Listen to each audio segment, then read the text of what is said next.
dive into an intense story of bravery and redemption. When the former Marine Daniel makes a routine stop at a quiet diner, he notices something off. A young girl named Lily is with a man who seems far too controlling.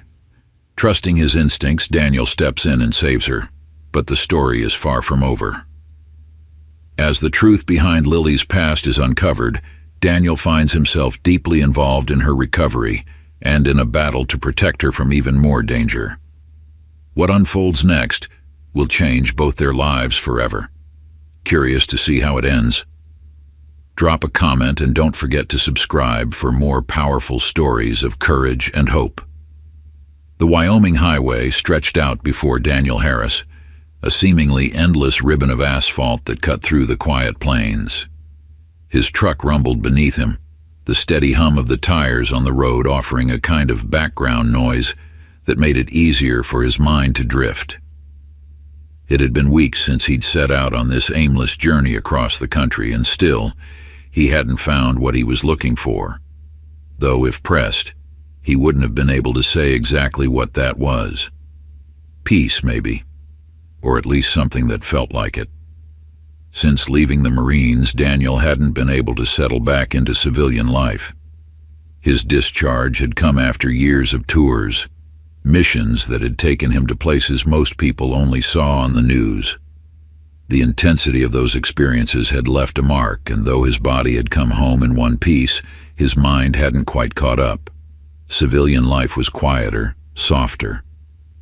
But for Daniel, silence brought its own kind of tension. In the absence of external conflict, he found himself confronting the internal battles he'd avoided for so long. He gripped the steering wheel a little tighter as his eyes scanned the horizon. It was late afternoon, and the sun was already dipping low in the sky, casting long shadows across the plains. He hadn't seen another car in miles, just the vast, empty landscape stretching out in all directions. It was beautiful in a way, the kind of stark beauty that made a man feel small in the grand scheme of things, but it also amplified the sense of isolation that had been gnawing at him for weeks. Up ahead, a small green sign appeared on the side of the road. Maple Grove Rest Stop, 5 miles. Daniel sighed, the tension in his shoulders easing slightly. He hadn't planned to stop, but a break sounded like a good idea. Maybe a cup of coffee, a chance to stretch his legs, anything to break up the monotony of the road. He hadn't spoken to another person in days. As the miles rolled by, the rest stop finally came into view. It was a modest place, just a small diner and a gas station nestled next to a stretch of parking lot that could accommodate a few semis. A line of tall trees bordered the lot, their leaves rustling in the light breeze. The sight of the diner's neon sign flickering in the fading daylight was oddly comforting. A beacon of normalcy in the middle of nowhere. Daniel pulled his truck into the gravel lot and parked near the entrance. He sat there for a moment, staring through the windshield at the diner. Inside, he could see the faint outlines of people, other travelers, truckers maybe, taking a break from the road just like he was. For a moment, he considered just turning the engine back on and driving away, but something stopped him. The need for human connection, however brief, tugged at him. He climbed out of the truck and stretched, the cool evening air a welcome contrast to the stuffy interior of the cab.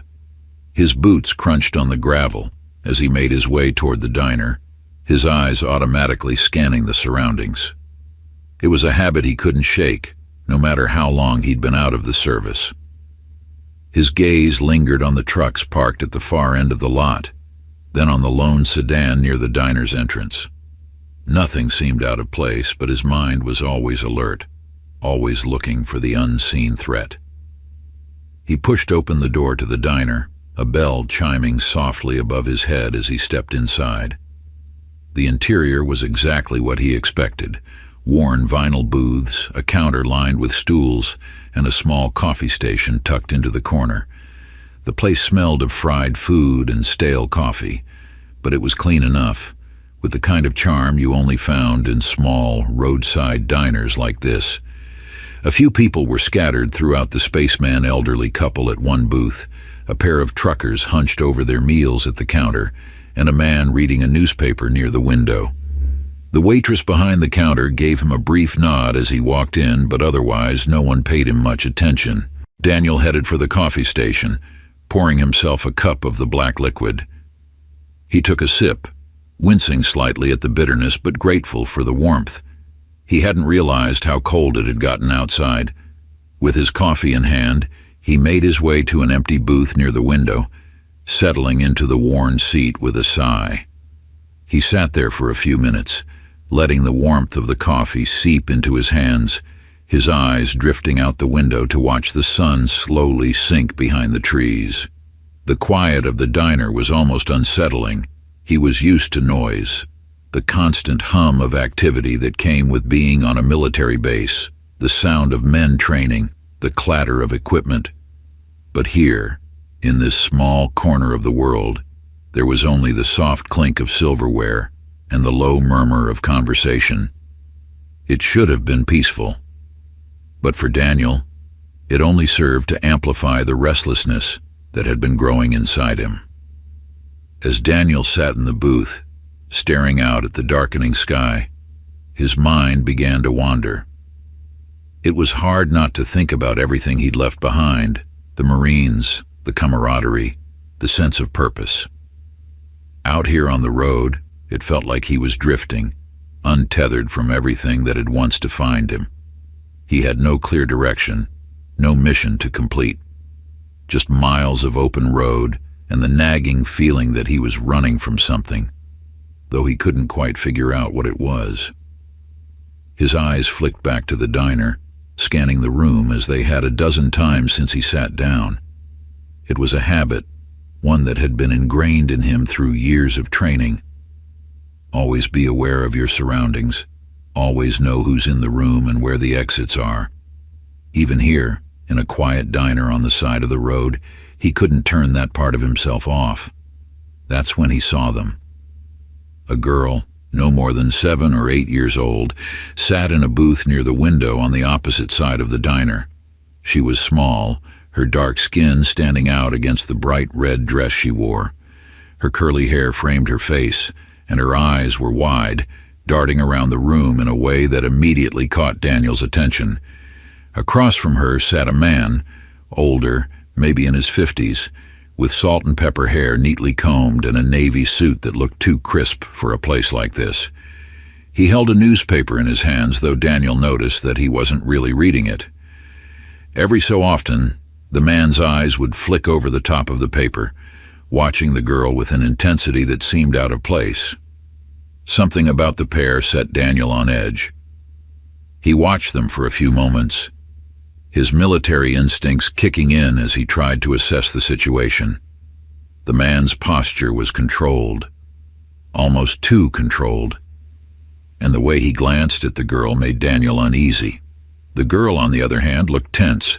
Her small hands fidgeted with the edge of the table, her feet swinging back and forth beneath her seat.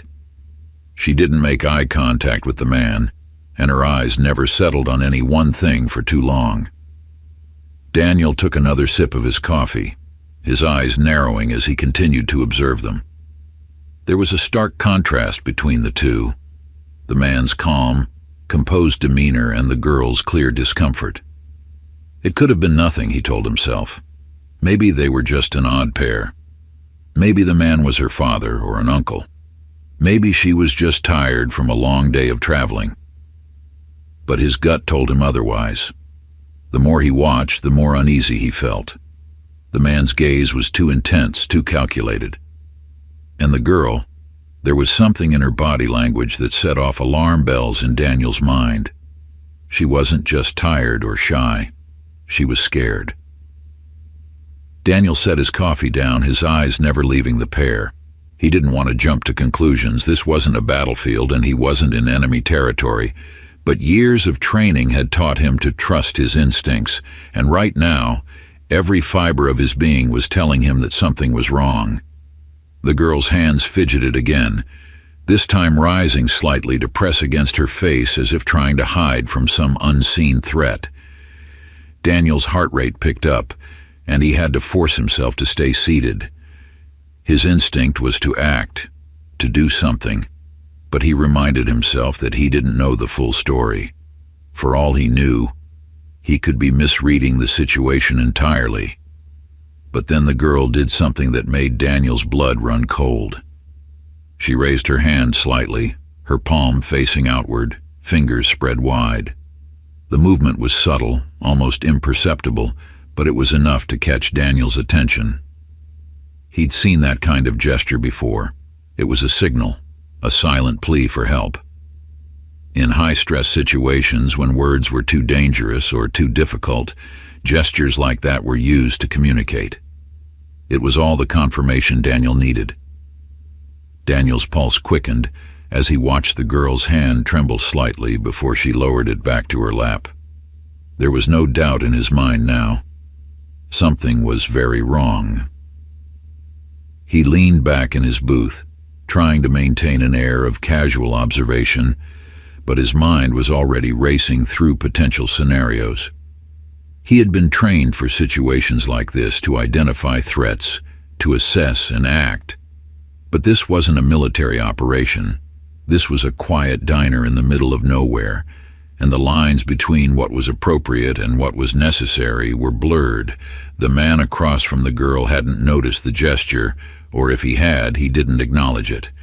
He continued to flip through his newspaper, his eyes occasionally glancing over the top at the girl, his expression unreadable. But Daniel noticed something else. The way the man's fingers tightened around the edges of the paper, the slight tension in his shoulders. It was subtle, but it was there. Daniel forced himself to stay calm. He couldn't just rush in without knowing more. He needed to be sure, needed to gather as much information as he could before making a move. He took another sip of his coffee, his mind working through the possibilities. Who was this man? What was his relationship to the girl? And why was she so afraid? He thought about approaching them directly, maybe striking up a conversation, but that could spook the man. If this was what Daniel suspected it was, the last thing he wanted was to escalate the situation too quickly. He needed to be smart, to play this carefully. Daniel glanced around the diner, taking stock of the other patrons. The elderly couple in the corner booth seemed oblivious to everything, engrossed in their conversation. The two truckers at the counter were focused on their meals, barely glancing up from their plates. No one else seemed to notice the tension in the air, the silent drama playing out in the corner of the room. He set his coffee cup down and stood, moving toward the vending machines at the back of the diner. From there, he could keep an eye on the pair without drawing too much attention to himself. As he leaned against the wall, pretending to decide between snacks, his eyes remained locked on the man and the girl. The girl's behavior hadn't changed. She was still fidgeting, her hands moving restlessly in her lap, her eyes darting around the room as if looking for a way out. Every so often, she would glance up at the man and then quickly avert her gaze when she saw him watching her. Daniel's gut churned. He had seen this kind of fear before in civilians caught in the crossfire, in children who had lived through war. It was the kind of fear that left a mark that made a person shrink into themselves, trying to disappear. The man, on the other hand, was too calm. His movements were measured, controlled. He flipped through the pages of his newspaper with an air of casual indifference, but Daniel could see through the act. The man was watching the girl closely, his gaze lingering on her just a little too long, his posture just a little too tense. Daniel's mind raced. He needed to make a decision. Every instinct was telling him to act, to intervene before something happened. But what if he was wrong? What if this was just a misunderstanding, a case of an overprotective father and a shy daughter? He thought about calling the police, but what would he say? That he had a bad feeling, that he had seen a hand gesture that might or might not have been a distress signal. He needed more than that. He needed something concrete. The girl's hand rose again, the same small, subtle gesture, palm out, fingers spread. Daniel's heart pounded in his chest. It was deliberate. She was asking for help. He couldn't wait any longer. Daniel took a deep breath, trying to calm the adrenaline that was already surging through his veins. He couldn't afford to make a mistake, couldn't afford to misread the situation. He stepped away from the vending machines, moving slowly toward the exit of the diner. He needed to make a call, needed to get outside where he could think clearly and figure out his next move. As he pushed open the door and stepped into the cool evening air, his mind raced through the options. He could call the police, report what he had seen, and hope they arrived in time to intervene. But what if the man left before they got here? What if Daniel had already waited too long? His hand shook slightly as he pulled his phone from his pocket. The temptation to rush back inside and confront the man was strong, but he knew that could backfire. The man was bigger than the girl, stronger. If Daniel approached him directly, there was no telling how he might react.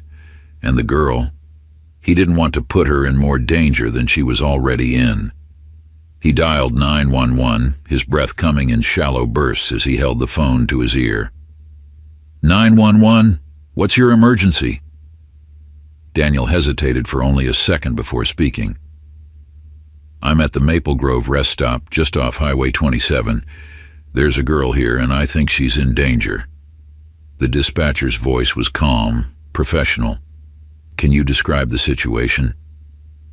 Daniel quickly recounted what he had seen, the girl's fearful behavior, the man's controlling demeanor, and the possible distress signal.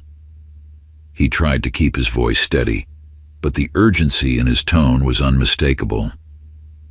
We'll send officers to your location immediately, the dispatcher said. Please stay on the line and don't intervene unless the child is in immediate danger. Daniel nodded, though the dispatcher couldn't see him. Okay, he muttered, his mind already racing ahead. He couldn't just wait here. If the man tried to leave, Daniel needed to be ready. He ended the call and turned back toward the diner. Through the window, he saw the man shift in his seat, his hand reaching for the newspaper again. The girl remained still, her body tense, her eyes still darting around the room. Daniel moved closer to the diner, positioning himself near the door. He was ready to act if the situation escalated, but for now, he needed to wait. The police were on their way, and he had to trust that they would arrive on time. His heart pounded in his chest as he watched the scene unfold inside. He couldn't shake the feeling that time was running out, that if he didn't do something soon, the opportunity to help the girl would slip through his fingers. The minutes ticked by, each one stretching out longer than the last. Daniel's pulse quickened with every passing second, his mind racing through the possibilities. What if the man noticed him watching? What if he tried to leave with the girl before the police arrived? And then, just as Daniel's patience was wearing thin, the man stood. He grabbed the girl's arm, his grip firm but not overtly aggressive, and began pulling her toward the exit. The girl's eyes widened in fear, her small body tensing as she stumbled to her feet. Daniel's heart leapt into his throat. He couldn't wait any longer. Daniel's mind raced as he watched the man, Frank he now guessed, pull the little girl toward the exit. His grip on her arm was too tight, too urgent, and the panic in the girl's wide eyes confirmed Daniel's worst fears. This was no family outing. This man was planning to leave with her, and if Daniel didn't do something now, it could be the last chance anyone had to stop him. For a split second, Daniel considered rushing in, confronting Frank directly. But he knew that without backup, it could escalate quickly. The girl could get hurt in the process. He needed to think clearly, to act with the precision he had been trained for. He took a step toward the diner's entrance, ready to intervene, when the wail of sirens cut through the tension like a knife. 2 police cars screeched into the parking lot, their flashing lights casting an eerie red and blue glow across the gravel. Frank froze in place, his hand still gripping the girl's arm. His head whipped around toward the sound of the approaching police, and for a moment, Daniel could see the panic flicker across his face. His carefully controlled composure shattered as the reality of the situation hit him. The police were here. Frank's grip tightened on the girl, but before he could make a move, Daniel stepped forward, putting himself between Frank and the door. "Let her go," Daniel said, his voice low but firm. His body tensed, every muscle ready for what might come next. Frank hesitated, his eyes flicking between Daniel and the police cars pulling into the lot. He seemed to be weighing his options, calculating his next move. But Daniel could see the fear in his eyes, the realization that his plan was unraveling right in front of him. Two officers emerged from patrol cars, their hands resting on their holsters as they approached the diner. One of them, a tall man with sharp features, stepped forward, his eyes narrowing as he took in the scene. "What's going on here?" the officer asked, his voice calm but authoritative. Frank plastered a strained smile on his face, his hand still gripping the girl's arm. "Officer, there's no problem. This is my niece, and we're just on our way out." The officer's gaze shifted to the girl, who stood frozen in place, her eyes wide with fear. She didn't say anything, but her body language told the whole story. Her small hands were clenched into fists at her sides, her shoulders hunched as though she were trying to make herself disappear. The second officer, a woman with a kind but firm expression, moved closer, crouching down to the girl's level. "Sweetie, are you okay?" she asked softly. "Do you know this man?" The girl's lips trembled, and for a moment, Daniel thought she might stay silent, too scared to speak. But then, in a voice barely above a whisper, she said, "I don't want to go with him." The room seemed to freeze. Frank's smile faltered, and Daniel could see the panic creeping back into his eyes.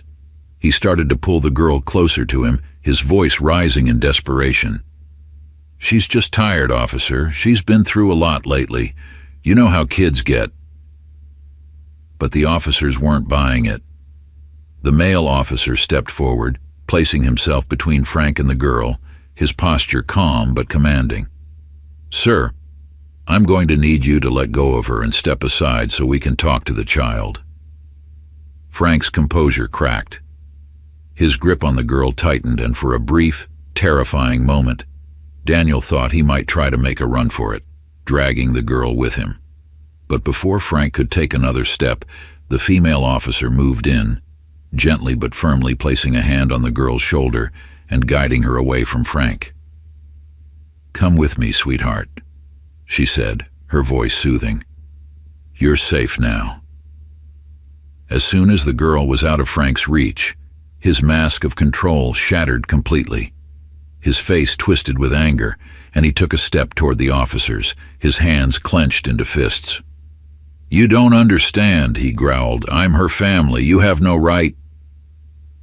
But the male officer was ready. In one smooth motion, he reached for his handcuffs and grabbed Frank's arm, twisting it behind his back before he had a chance to react. "Sir, you're under arrest for attempted abduction." Frank struggled against the officer's grip, shouting incoherently, but it was no use. Within seconds, he was cuffed and being led toward the police car.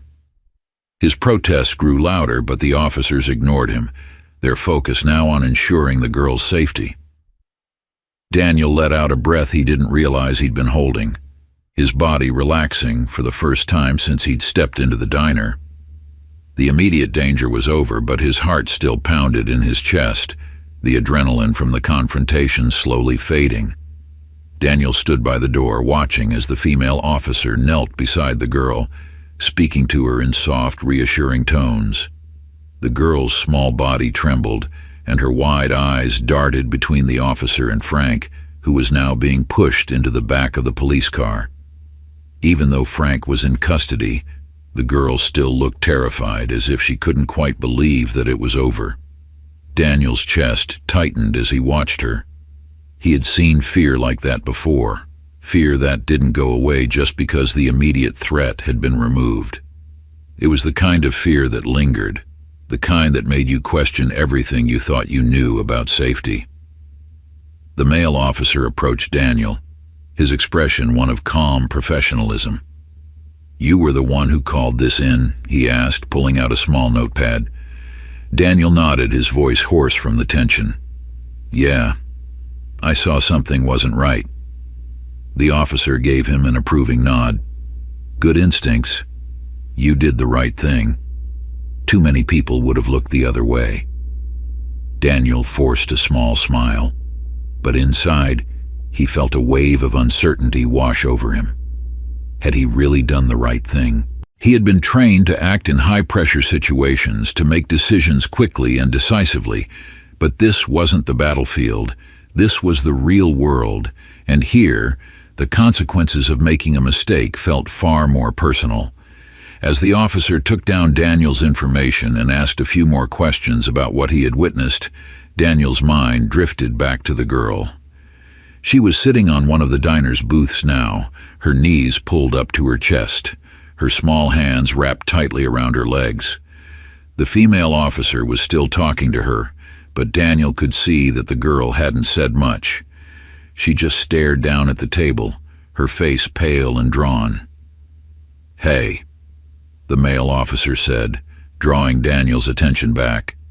"We're going to need you to stick around for a bit longer, just until we've sorted everything out." "Sure," Daniel replied, though his thoughts were still on the girl. The officer gave him another nod before walking over to join his partner, leaving Daniel standing near the entrance, unsure of what to do next. He had done his part. The police had taken control of the situation.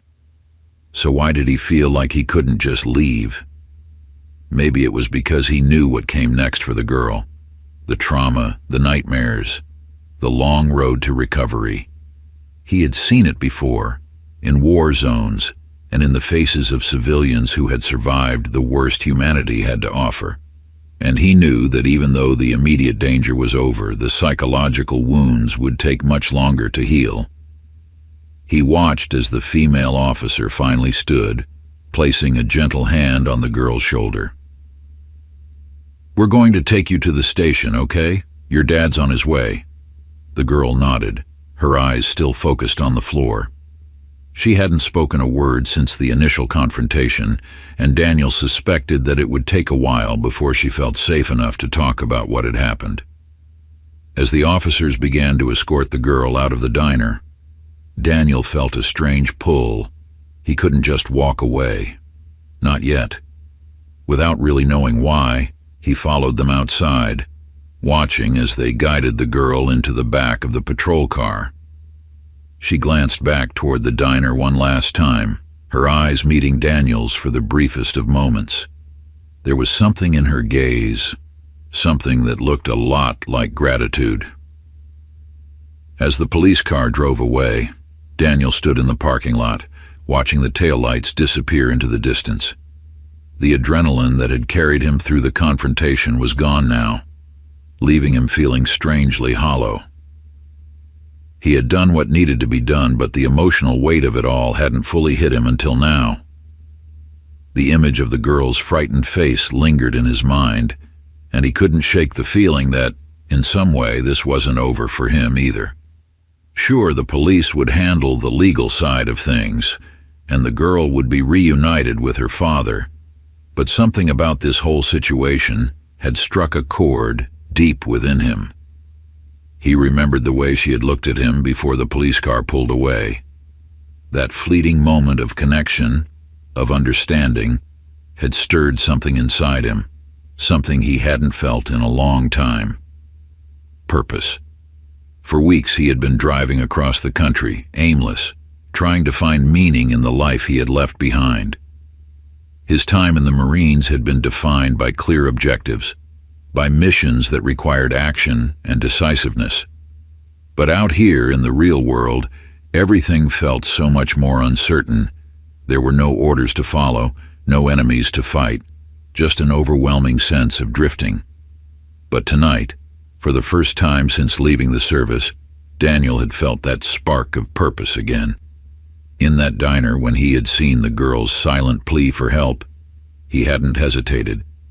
His instincts had kicked in, and he had done what he was trained to do, protect the vulnerable. The realization hit him like a wave, crashing over him with a force he hadn't expected. Maybe he wasn't as lost as he thought. Maybe there was still a place for him in this world, even if it wasn't on the battlefield. The sound of footsteps approaching snapped Daniel out of his thoughts. He turned to see one of the officers, the woman who had spoken to the girl, walking toward him. "Hey," she said, her voice gentle but firm. "I just wanted to thank you again for stepping in. We don't always get people who are willing to act when they see something wrong." Daniel shrugged, still unsure how to respond to the praise. "I just did what anyone else would have done." The officer smiled, though there was a knowing look in her eyes. "Not everyone has the instincts to recognize danger the way you did. You probably saved that girl's life tonight." Daniel nodded, though the weight of her words felt heavy on his shoulders. He wasn't used to being called a hero. In the military, actions like this were expected, part of the job. But out here, it felt different, more personal. The officer gave him a small nod before turning to head back toward her car. As she left, Daniel stood there for a few more moments, staring at the spot where the police cars had been parked. The night was quiet now, the air cools against his skin. The diner behind him was still bustling with activity, but for Daniel the world had slowed to a crawl. He took a deep breath, trying to clear his mind. He had done his part. The girl was safe. And yet, he couldn't shake the feeling that this was just the beginning of something. The next morning, Daniel woke up in a cheap motel room just off the highway, the events of the previous night playing over and over in his mind. He had finally managed to fall asleep after hours of tossing and turning, his thoughts consumed by the little girl and the man who had tried to take her. Frank. The name had stuck with him, even though he didn't know much about the man beyond his appearance and the fear he had instilled in the girl. After leaving the diner, Daniel had driven aimlessly for a while, trying to shake off the lingering tension from the confrontation. But no matter how far he drove, he couldn't escape the weight of it. Eventually, he had pulled into the nearest motel and checked in, too exhausted to keep going. Now, as he sat on the edge of the bed, staring at the morning light filtering through the thin curtains, Daniel knew that he couldn't just move on from this, not yet. His phone buzzed on the nightstand and he reached for it, his heart skipping a beat when he saw the number on the screen. It was the police. "Hello?" he answered, his voice still rough from sleep. "Mr. Harris, this is Officer Cooper. I just wanted to give you an update on the case." Daniel sat up straighter, his mind immediately snapping into focus. "What's going on?" "We've taken Frank into custody, and after questioning, it's clear that this was an attempted abduction. The girl's father, James Brooks, is on his way to pick her up now. There's going to be a formal investigation, but it looks like her mother and Frank were planning to take her out of the country." Daniel's stomach dropped at the thought. He had known something was wrong, but hearing the full extent of what Frank had been planning made it all the more real. If he hadn't intervened, if the police hadn't arrived in time. The officer's voice softened. "I just wanted to let you know that the girl is safe thanks to you. Her father is grateful for what you did, and I'm sure he'd want to thank you personally." Daniel nodded, though the relief that washed over him was tinged with something else, an unsettling sense of how close they had come to losing her.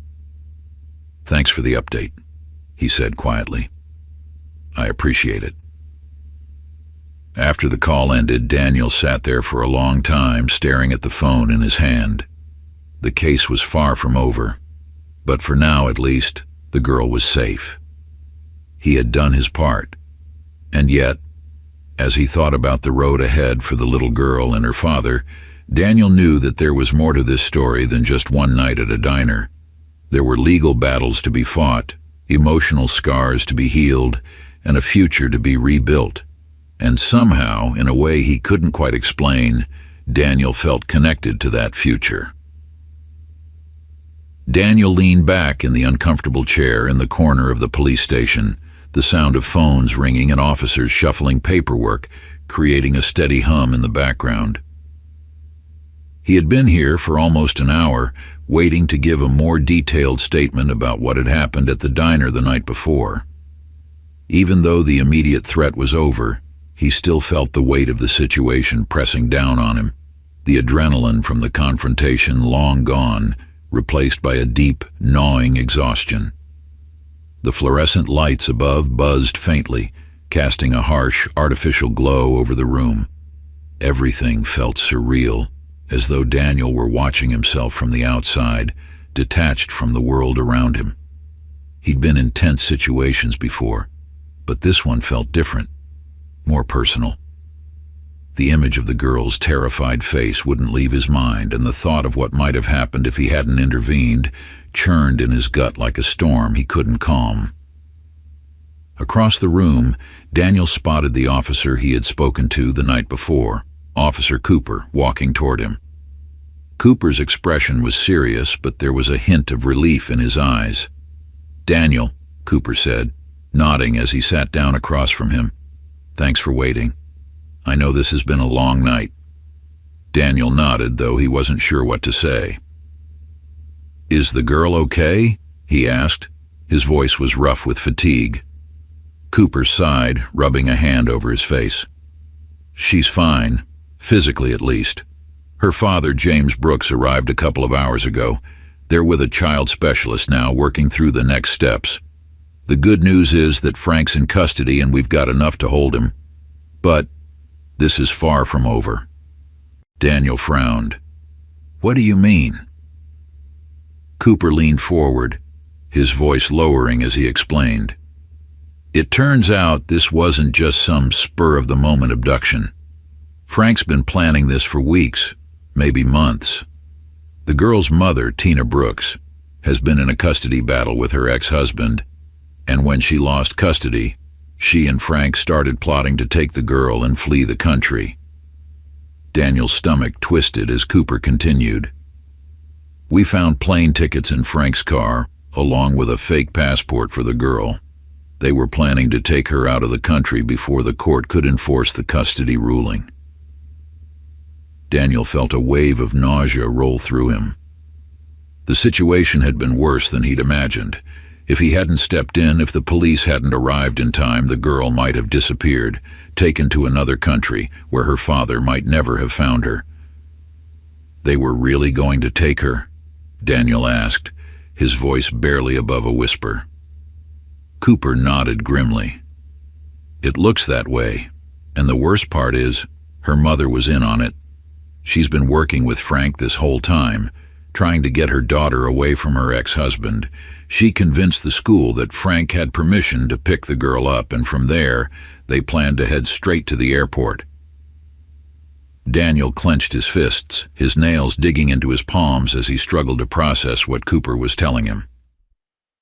He had known something was wrong, but hearing the full scope of the plan made it all feel so much more dangerous. He could picture it now. The girl, trapped in some foreign country, cut off from the only family who truly cared about her. "They would have gotten away with it," Cooper said quietly, "if you hadn't been there." Daniel shook his head, still trying to wrap his mind around the reality of what had almost happened. I just did what felt right. I couldn't ignore it." "And thank God for that," Cooper replied, his tone firm. "Most people wouldn't have noticed. They would have looked the other way, convinced themselves it was nothing." Daniel looked down at his hands, the weight of Cooper's words pressing down on him. He didn't feel like a hero. He felt very tired, drained. "What happens now?" Daniel asked after a long pause. "We're building a case against both Frank and Tina," Cooper explained. "It's going to take time, but with the evidence we've found and your testimony, We're confident we can get a conviction. The girl's father has full custody now, so she'll be safe with him." Daniel nodded slowly, though the tight knot in his chest hadn't loosened. "I'm glad she's safe." Cooper stood, giving Daniel a small nod of appreciation. "We're grateful for what you did. If you ever need anything, don't hesitate to reach out." As Cooper walked away, Daniel leaned back in his chair again, his mind racing. He had done the right thing. The girl was safe. But somehow, that didn't feel like enough. The thought of how close she had come to being taken haunted him, and no matter how many times he told himself that it was over, that he had done everything he could, the nagging feeling of uncertainty refused to let go. He closed his eyes, trying to push the thoughts away, but sleep didn't come. 2 days later, Daniel received a call he hadn't been expecting. He was sitting in a small diner a few miles outside of town, nursing a cup of coffee and trying to shake the heavy feeling that had settled over him since the night of the incident. He hadn't been able to stop thinking about the girl, about Lily, and the fact that her life had been so close to being irrevocably changed. He had been wrestling with the guilt of what might have happened if he hadn't acted fast enough, and no matter how much time passed, the weight of that responsibility refused to lift. When his phone buzzed, Daniel hesitated before answering, half expecting it to be another follow-up from the police, but the number on the screen was unfamiliar. "Hello?" he said, his voice tired. "Daniel Harris?" a man's voice asked. "Yeah, who's this?" There was a brief pause on the other end of the line before the man spoke again, his voice heavy with emotion. "This is James Brooks. I'm Lily's father." Daniel sat up straighter in his seat, his heart suddenly pounding in his chest. "James, hi, is everything okay?" James's voice cracked slightly as he replied, I wanted to thank you for what you did for my daughter. I don't even know how to put into words how grateful I am." Daniel's throat tightened. He had been expecting some kind of follow-up, but hearing James's voice, hearing the raw emotion in it, brought everything back in full force. "You don't have to thank me," Daniel said quietly. "I just did what anyone would have done." James let out a shaky breath. "No, not anyone. Most people wouldn't have seen what you saw. Most people wouldn't have acted. You saved my little girl, and because of that, I owe you more than I can ever repay." Daniel didn't know how to respond. He had never been comfortable with praise, especially when it came to situations like this. He had been trained to act in the face of danger, to protect those who couldn't protect themselves. But out here, in the civilian world, it felt different, more real, more personal. "I'm just glad she's okay," Daniel said finally. She's doing better," James replied, though his voice still held a note of uncertainty. "It's going to take time, but she's safe now, and that's what matters." There was another pause, and Daniel could sense that James wanted to say more. "Listen," James said after a moment, his voice is a bit stronger now. "I know this is a lot to ask, but Lily, she's been asking about you. She wants to meet the man who saved her." Daniel's breath caught in his throat. He hadn't been expecting that. "She wants to meet me?" "Yeah," James said softly. I think it would mean a lot to her. She's been through so much, and I think seeing you might help her process it, help her understand that she's really safe now." Daniel wasn't sure what to say. Part of him wanted to agree, to meet Lily and make sure she was really okay. But another part of him, the part that still carried the weight of his own guilt and doubt, wasn't sure if he was ready for that kind of responsibility. But how could he say no? "I'd be honored to meet her," Daniel said, his voice steady despite the emotions swirling inside him. James sounded relieved. "Thank you. I can't tell you how much this means to us." They made plans to meet at a park near James's home the following afternoon, and after hanging up, Daniel sat in the diner staring out the window at the passing cars. He couldn't shake the feeling that this meeting was about more than just closure for Lily. It was about finding closure for himself, too. The park was quiet when Daniel arrived the next day. The soft rustle of the wind through the trees, creating a peaceful backdrop to what he knew would be an emotionally charged meeting. As he parked his truck and stepped out onto the grass, Daniel's heart pounded in his chest. He wasn't sure what to expect, what Lily would be like, how she would react to seeing him. All he knew was that this felt important, like the final piece of a puzzle he hadn't realized he'd been trying to solve. As he walked toward the playground, he spotted James sitting on a bench, his arm draped protectively around Lily's small shoulders. The little girl was holding a stuffed animal, a worn teddy bear that looked like it had been through as much as she had. Her face was turned toward the ground, her dark curls falling over her eyes as she clutched the bear tightly. James saw Daniel first, his expression softening as he stood and waved him over. "Daniel, thanks for coming." Daniel nodded, his eyes flicking to Lily, who still hadn't looked up. "Of course." James knelt down beside Lily, gently brushing a strand of hair out of her face. "Sweetheart, this is Daniel, the man I told you about, the one who helped you at the diner." Lily glanced up hesitantly, her wide eyes meeting Daniel's for the first time. There was a flicker of recognition in her gaze, and for a moment she just stared at him as if trying to piece together everything her father had told her. Daniel smiled gently, though his heart ached at the sight of her. "Hi, Lily," he said softly. "It's nice to meet you."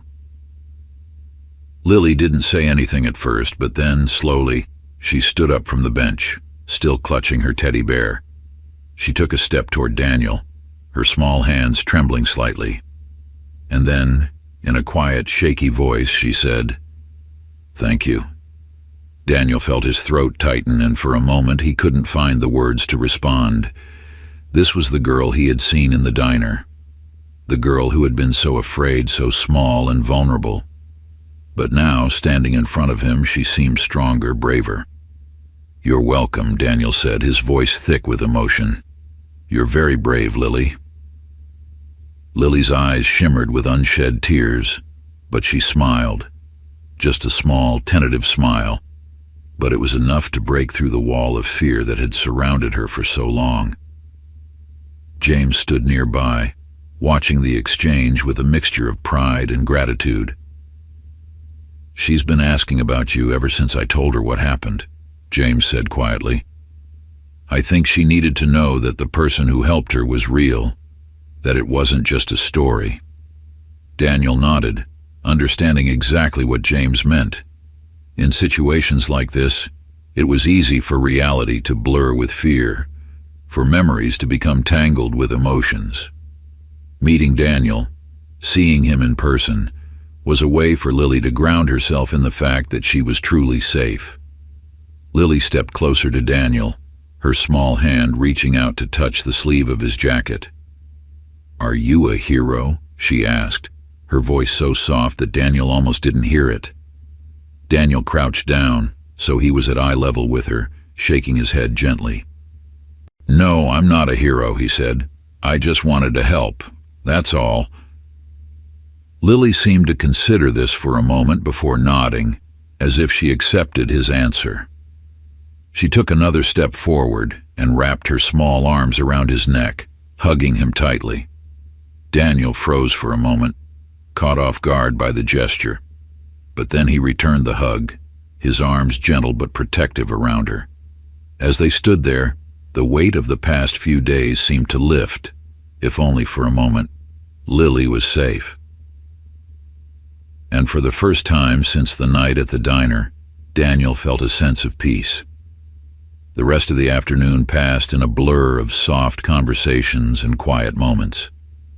Daniel, James, and Lily sat on the bench, watching as the sun dipped lower in the sky, casting long shadows across the park. They didn't talk much about what had happened at the diner. There was no need. Instead, they focused on the present, on the small, fragile moments of normalcy that had been so hard won. At one point, Lily wandered off to play on the swings, her laughter ringing out across the park as she kicked her legs and soared higher into the air. Watching her, Daniel felt a deep sense of relief. This was what he had fought for, this moment of happiness, of safety. James leaned back on the bench, his eyes following his daughter as she played. "It's going to take time for her to heal," he said quietly, his voice laced with both hope and uncertainty.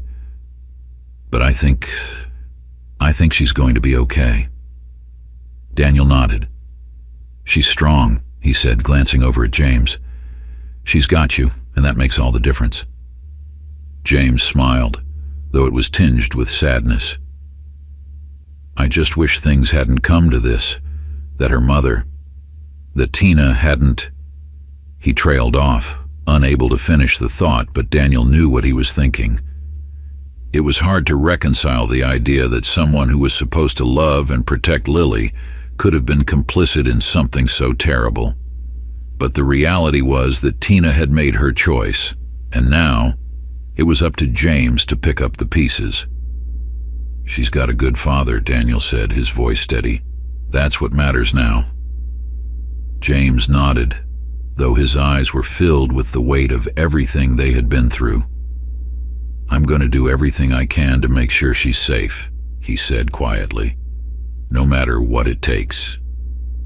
As the sun began to set, painting the sky in hues of orange and pink, Lily ran back over to the bench, her face flushed with excitement. "Daddy, look," she called, holding up a small flower she had picked from the grass. James smiled, pulling her into his lap as she showed him the flower. For a moment, it was as if nothing bad had ever happened, as if this was just a normal day, with a father and daughter enjoying the simple pleasures of life. Daniel stood, stretching his legs as he prepared to leave. He had done what he came to do. Lily was safe, and James was by her side, ready to guide her through the difficult road ahead. "Thank you," James said again, his voice thick with emotion, "for everything." Daniel smiled, feeling a sense of closure that he hadn't expected. "You don't have to thank me," he replied. "I'm just glad she's okay." As he walked away, heading back to his truck, Daniel felt something shift inside him. The weight that had been pressing down on him for so long, the uncertainty, the guilt, had finally begun to lift. He had found his purpose again. Not on a battlefield, but here, in quiet moments, where real lives were saved by small acts of courage and instinct. And for the first time in a long time, Daniel felt at peace. The drive back to the small motel felt different this time. As Daniel navigated the quiet streets, the sun casting long shadows across the landscape, he realized the tension that had gripped him for the past few days had finally begun to dissipate. His mind no longer raced with the what-ifs that had haunted him since the incident at the diner. Instead, his thoughts were steady, focused on the quiet satisfaction of knowing he had made a difference in a young girl's life. The world outside seemed more peaceful now, as though the weight of his internal turmoil had finally been lifted. He no longer felt the need to keep moving, to search for something just beyond his grasp. The ache that had driven him on this aimless journey across the country had quieted. He was still a man searching for meaning, but after meeting Lily, after seeing her smile and laugh again, he knew he was on the right path. When he pulled into the motel parking lot, Daniel turned off the engine and sat in the silence for a moment. He thought about Lily and how resilient she had been despite everything she'd gone through. And he thought about James, a father who had nearly lost his daughter, but now had a second chance to build a better life for her. It wasn't just about the physical safety that had been restored. It was about emotional security, the sense that life, however imperfect, was still worth fighting for. As Daniel stepped out of his truck, he took a deep breath, letting the cool evening air fill his lungs. It felt like the start of something new, a chapter in his life where the need for action and vigilance would serve a different purpose, a purpose than survival. He had always been a protector, but now he saw that the people who needed protection weren't just those in war zones. They were all around him, in the quiet moments of everyday life. That night, as he lay in the stiff motel bed, sleep came easier than it had in a long time. The next morning, Daniel woke up feeling a strange sense of clarity. He had spent so long searching for something to give his life meaning again, but the answer had been right in front of him the whole time. His instincts, honed by years of military service, were still sharp. But more importantly, they were needed. As he sipped his coffee, he thought about the conversations he'd had with James and Lily. Seeing them rebuild their lives in the aftermath of such trauma had stirred something in Daniel. It wasn't just about saving them from danger, it was about giving them hope and security for the future. And that was something he knew he could help others find too. The more Daniel thought about it, the more he realized that his skills could be used to help people like Lily, people who were vulnerable, whose voices weren't always heard. There were organizations, both local and national, that worked with children in danger, with families struggling through the legal system, or with people in abusive situations. He didn't know exactly what form it would take yet, but Daniel knew he wanted to be a part of that. Maybe he could volunteer, or maybe even take on a more formal role in child protection or advocacy. He could use what he knew to help others see the signs of danger, to act before it was too late. There was a sense of satisfaction in this realization, a quiet confidence that came from knowing he had found a new direction. He didn't need to be in uniform to protect people. He didn't need orders from a commanding officer to make a difference. He could choose this path for himself, on his own terms. The rest of the day passed in a blur as Daniel researched different organizations that aligned with his new sense of purpose. He found several groups dedicated to child advocacy, helping families navigate difficult custody battles, and even providing security and training for parents dealing with dangerous situations. The more he learned, the more motivated he became. This wasn't just about finding a job or filling his time. It was about finding a way to use everything he had learned in the military to help people who needed it the most. By the time the sun began to set, Daniel had already drafted an email to a local child advocacy group. He wasn't sure where this journey would take him, but for the first time in a long while, he felt a deep sense of peace about the road ahead. The days passed quickly, and soon Daniel found himself driving back to James's house for one final visit. The barbecue invitation had been extended again, this time with a promise of more closure. James had hinted that there was more to tell about Tina, about what had led to the desperate attempt to take Lily from him. Daniel had agreed, knowing that these conversations would provide the last pieces of a puzzle he had been assembling since that fateful night. When Daniel arrived at the Brooks house, the sun was just beginning to set, casting a warm, golden light over the backyard. The smell of grilling food filled the air, and laughter drifted from where Lily and a few other children were playing near the porch. It was a scene of pure normalcy, the kind of quiet, peaceful life that had seemed so far out of reach just weeks ago. James greeted Daniel with a firm handshake and a smile, though there was a seriousness in his eyes that told Daniel this wouldn't just be a casual gathering. There was still much to be discussed. "Thanks for coming, Daniel," James said, guiding him toward the grill. "Lily's been asking about you. I think seeing you has really helped her process everything." "I'm glad," Daniel replied, glancing toward Lily, who was running around with the other kids, her laughter bright and free. "She seems happy." James nodded, but his expression grew more serious as they moved to a quieter corner of the yard. "She is," he said, "but it's been a long road, and there's still a lot of healing to do." They sat down at a small table, and James poured them both a glass of lemonade. For a few moments they sat in silence, watching the kids play. The soft clink of glasses is the only sound between them. Finally, James spoke. "I wanted to tell you about Tina, about what led to all of this. I think it's important that you understand the full story." Daniel nodded, already sensing that this was something James had needed to say for a while. "I'm listening." James took a deep breath, his eyes distant as he began to speak. "Tina and I were happy once. When Lily was born, things were good. But over time, things changed. Tina started pulling away. She became distant, paranoid. At first, I thought it was just the stress of being a new parent, but it was more than that." He paused, his fingers tracing the rim of his glass. "She started talking about taking Lily away, said she didn't trust the world, didn't trust me to protect her. At first, I didn't take it seriously. I thought she was just scared that maybe she needed help.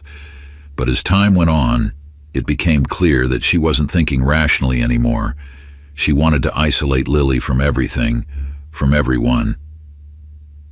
Daniel listened quietly, his heart aching as he imagined the turmoil James must have gone through, watching the woman he loved spiral into fear and delusion.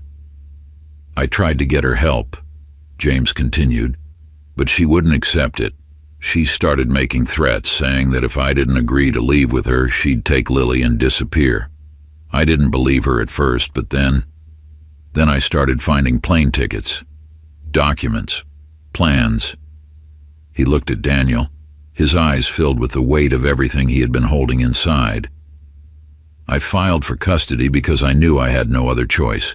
But when the court ruled in my favor, I knew she wouldn't just let it go. I just didn't realize how far she would go to take Lily from me." Daniel felt a chill run down his spine as James's words sank in. This hadn't just been a moment of desperation. It had been a calculated plan, months in the making. "I didn't want it to end like this," James said softly.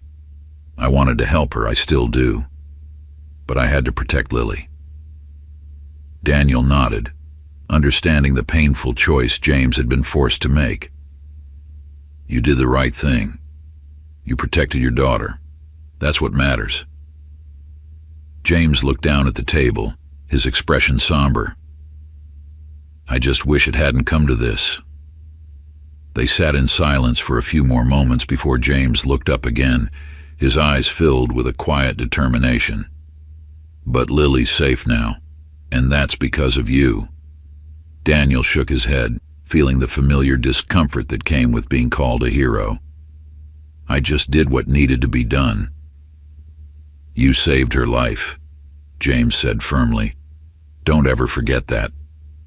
Before Daniel could respond, Lily came running over, her face flushed with excitement. "Daddy! Daniel! Look what I can do!"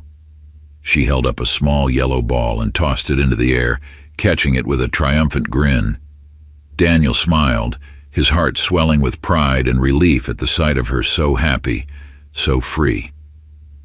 "Good job, Lily," he called, watching as she ran back to join the other kids. James chuckled softly. "She's going to be okay," he said quietly. Daniel nodded. "Yeah, she is."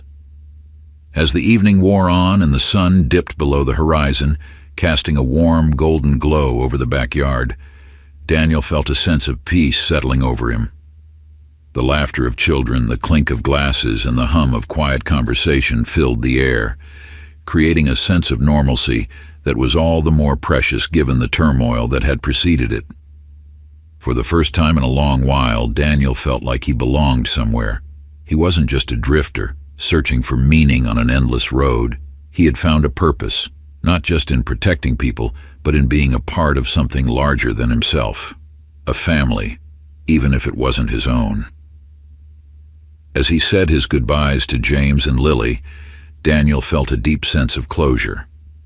He had come full circle, from the moment of tension and fear at the diner to this peaceful, quiet evening in the backyard. He had found his place again, not as a soldier, but as someone who could still make a difference in the lives of others. As he drove away from the Brooks house, The headlights cutting through the darkness, Daniel knew that his journey wasn't over. There would be more challenges ahead, more people to protect, more battles to fight. But for now, he felt at peace, knowing that he had made the right choices, knowing that Lily was safe. And for the first time in a long time, Daniel felt like he was exactly where he was meant to be. The Wyoming highway stretched endlessly before Daniel Harris, a narrow ribbon of asphalt winding its way through vast fields of nothing. On either side of the road, open plains stretched for miles, the sparse grasslands swaying gently in the cool wind of late afternoon. Above him, the sky was a pale wash of blue, dotted here and there with drifting clouds. The endless monotony should have been peaceful, maybe even comforting, but for Daniel, it only seemed to heighten the gnawing sense of emptiness that had settled deep inside him. His truck rumbled beneath him, a sturdy old Ford that had seen better days but was still dependable enough to get him from one nameless town to the next. The hum of the engine was a constant soothing noise, one that let his mind wander without fully tuning out the world around him. He had been on the road for weeks now, though he wasn't sure where he was going, if there was even a destination at all. He glanced at the worn leather seat beside him, where a stack of old road maps lay haphazardly, edges curled from use. None of them were marked with a specific route. He just drove, picking highways at random, moving from town to town, never staying long enough for anyone to notice. This wasn't about sightseeing or adventure. It was about escaping. Or maybe it was about searching. Daniel still wasn't sure which one. He didn't think too much about the why. It was easier that way. Since he left the Marines, civilian life had been, well, calling it an adjustment would be an understatement. The military had given him structure, purpose, a sense of belonging. Out here on the open road, without orders or a mission to complete, everything felt unmoored. He was drifting. And the longer he drifted, the more he questioned whether he had left something behind on that last tour that he could never get back. It wasn't just the camaraderie or the action he missed. It was the clarity of it all, the simplicity of knowing exactly what needed to be done and when. The road stretched ahead of him, long and straight, cutting through the Wyoming landscape with no sign of civilization for miles. The late afternoon sun hung low in the sky, casting long shadows across the plains. It was the kind of scenery that would make for a beautiful postcard, but Daniel hardly noticed. He was too busy staring out the windshield, his mind a jumble of thoughts, none of them leading anywhere. A green sign appeared on the side of the highway, its lettering slightly faded from years of exposure to the elements. Maple Grove Rest Stop, 5 miles. Daniel sighed, glancing at the clock on his dashboard. It was getting late. The sun would be setting soon, and the idea of pulling over, getting out of the truck, and stretching his legs for a few minutes sounded appealing. He could use a cup of coffee, too, something to warm him up after hours on the road. He hadn't spoken to another person in 3 days. As the miles ticked by, the rest stop slowly came into view. It was a small place, barely a dot on the map, nestled against a backdrop of tall trees that lined the highway. A modest diner sat in the middle of the parking lot, next to a gas station with a single pump. It looked like the kind of place where truckers stopped to refuel and grab a quick meal before continuing on their long, lonely journeys. Daniel pulled into the gravel parking lot and eased his truck into a space near the entrance. The lot was nearly empty, save for a couple of big rigs parked at the far end, their drivers probably inside grabbing a bite to eat. He sat in the cab for a moment, staring through the windshield at the diner. The neon sign in the window flickered faintly, casting a soft orange glow that promised warmth and comfort, at least for a little while. Finally, he shut off the engine, stepped out of the truck, and stretched. The cool evening air hit him like a breath of fresh relief after the staleness of the cab. He rolled his shoulders, feeling the tension ease slightly, as he stretched his arms above his head. His boots crunched on the gravel as he made his way toward the diner, his eyes scanning the surroundings out of habit more than anything else. Even after all this time, the instincts ingrained by years of military service refused to fade. As he approached the door, he caught sight of his reflection in the glass. He looked older than he remembered, his dark hair flecked with gray at the temples, lines etched into his face from years of stress and hard living. His eyes, once sharp and focused, now seemed distant, like they were always searching for something just out of reach. With a heavy sigh, Daniel pushed open the door and stepped inside. The diner was a picture of quiet, small-town Americana. Faded vinyl booths lined the walls, their colors muted by years of use, while a long counter stretched across the middle of the room, flanked by metal stools with cracked leather seats. The smell of fried food and old coffee hung in the air, a familiar, comforting scent that reminded Daniel of the diners he had stopped at during long road trips in his younger years. There were only a handful of people inside, a couple of truckers hunched over their meals at the counter, a waitress pouring coffee into chipped mugs, and an elderly couple quietly chatting in the corner booth.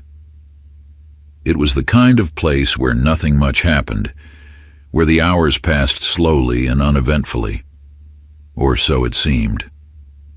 As Daniel made his way to the coffee station, a figure near the window caught his eye. A young girl, no more than 8 years old, sat in one of the booths, her dark skin a sharp contrast against the bright red dress she wore. Her hair was curly, framing a small face that looked far too serious for someone her age. Across from her sat a man, older, maybe in his 50s, dressed in a neat navy blue suit that looked strangely out of place in the casual diner. Something about them didn't sit right with Daniel. He poured himself a cup of coffee, his gaze flicking back to the pair by the window. The man had a newspaper open in front of him, but Daniel noticed that he wasn't really reading it. Every so often, the man's eyes would glance over the top of the paper, watching the girl with an intensity that made Daniel's skin crawl.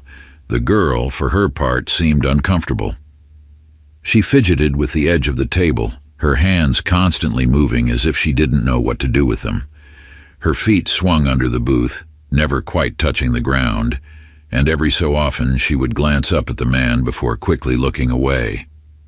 Daniel took a slow sip of his coffee, his mind already starting to work through the situation. The girl didn't look like she was related to the man. Maybe she was adopted. Or perhaps a family friend's child. There could have been a perfectly innocent explanation for the scene he was watching, but something about it felt off. His instincts, honed by years of training, were screaming at him that something wasn't right. He set his coffee down and leaned against the counter, keeping his eyes on the pair by the window. The man's posture was too controlled, too stiff, as though he were trying to appear calm but failing to hide the tension coiled just beneath the surface. The girl's wide eyes darted around the room, never settling on any one thing for too long. She seemed skittish, nervous, like she was waiting for something bad to happen. Daniel had seen that look before. He watched as the girl's small hands fidgeted in her lap, her fingers drumming an anxious rhythm on the edge of the table. Every so often she would bring her hand up to her face, pressing her fingers against her lips as though trying to stifle a cry or hide her fear. The man noticed. His eyes flicked over the top of the newspaper, narrowing slightly as he watched the girl. Daniel couldn't hear what they were saying, if they were saying anything at all, but the tension between them was palpable. Daniel's mind raced. He didn't want to jump to conclusions, but something about this scene felt wrong. The difference in their ages, the way the girl kept glancing around the room like she was looking for an escape, it all added up to something that made Daniel's gut twist. He thought about walking over to them, striking up a conversation to see if he could get a read on the situation, but before he could make up his mind, the girl did something that made his heart skip a beat. She raised her hand just slightly, her palm facing outward, her fingers spread wide. The gesture was small, almost imperceptible, but Daniel knew exactly what it meant. It was a signal, a silent plea for help. He had seen it used before in high-stress situations where speaking out loud wasn't an option. It was a way to communicate when words were too dangerous. His pulse quickened. He couldn't be sure, of course. Maybe it was just a nervous tic, a random gesture made out of boredom or anxiety. But the way the girl's eyes met his for the briefest of moments, the way her hand trembled slightly before she lowered it back to her lap, it was enough to send Daniel's instincts into overdrive. Something was wrong. He glanced around the diner, noting the positions of the other patrons. The truckers at the counter were still engrossed in their meals, oblivious to the tension unfolding just a few feet away. The elderly couple in the corner was chatting quietly, their attention focused on each other. No one else seemed to notice the girl's distress. Daniel's mind raced as he considered his options. He could approach the pair, try to get a read on the man and the situation. But that could backfire. If the man was dangerous, confronting him directly might only escalate the situation. He could wait, keep watching, see if the girl gave another signal. But what if he waited too long? The girl glanced up at him again, her eyes wide and pleading. That was all the confirmation Daniel needed. Daniel set his coffee down, his decision made. He wasn't going to stand by and do nothing. Whatever was going on between the man and the girl, it was clear that she was scared, and Daniel wasn't about to leave her in that situation without finding out the truth. He stood, moving away from the counter and toward the vending machines at the back of the diner. From there, he could keep an eye on the pair without drawing too much attention to himself. As he leaned against the wall, pretending to examine the rows of candy bars and chips, he kept his gaze fixed on the man and the girl. The man hadn't noticed him yet. He was still pretending to read his newspaper, though Daniel could see that his eyes were fixed on the girl. The girl, for her part, was still fidgeting, her hands now twisting the fabric of her red dress into nervous knots. Daniel clenched his fists, trying to keep his emotions in check.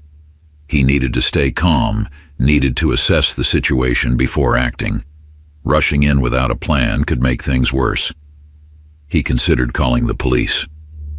But what would he say? That he had a bad feeling? That he had seen a girl make a hand gesture that might or might not have been a distress signal?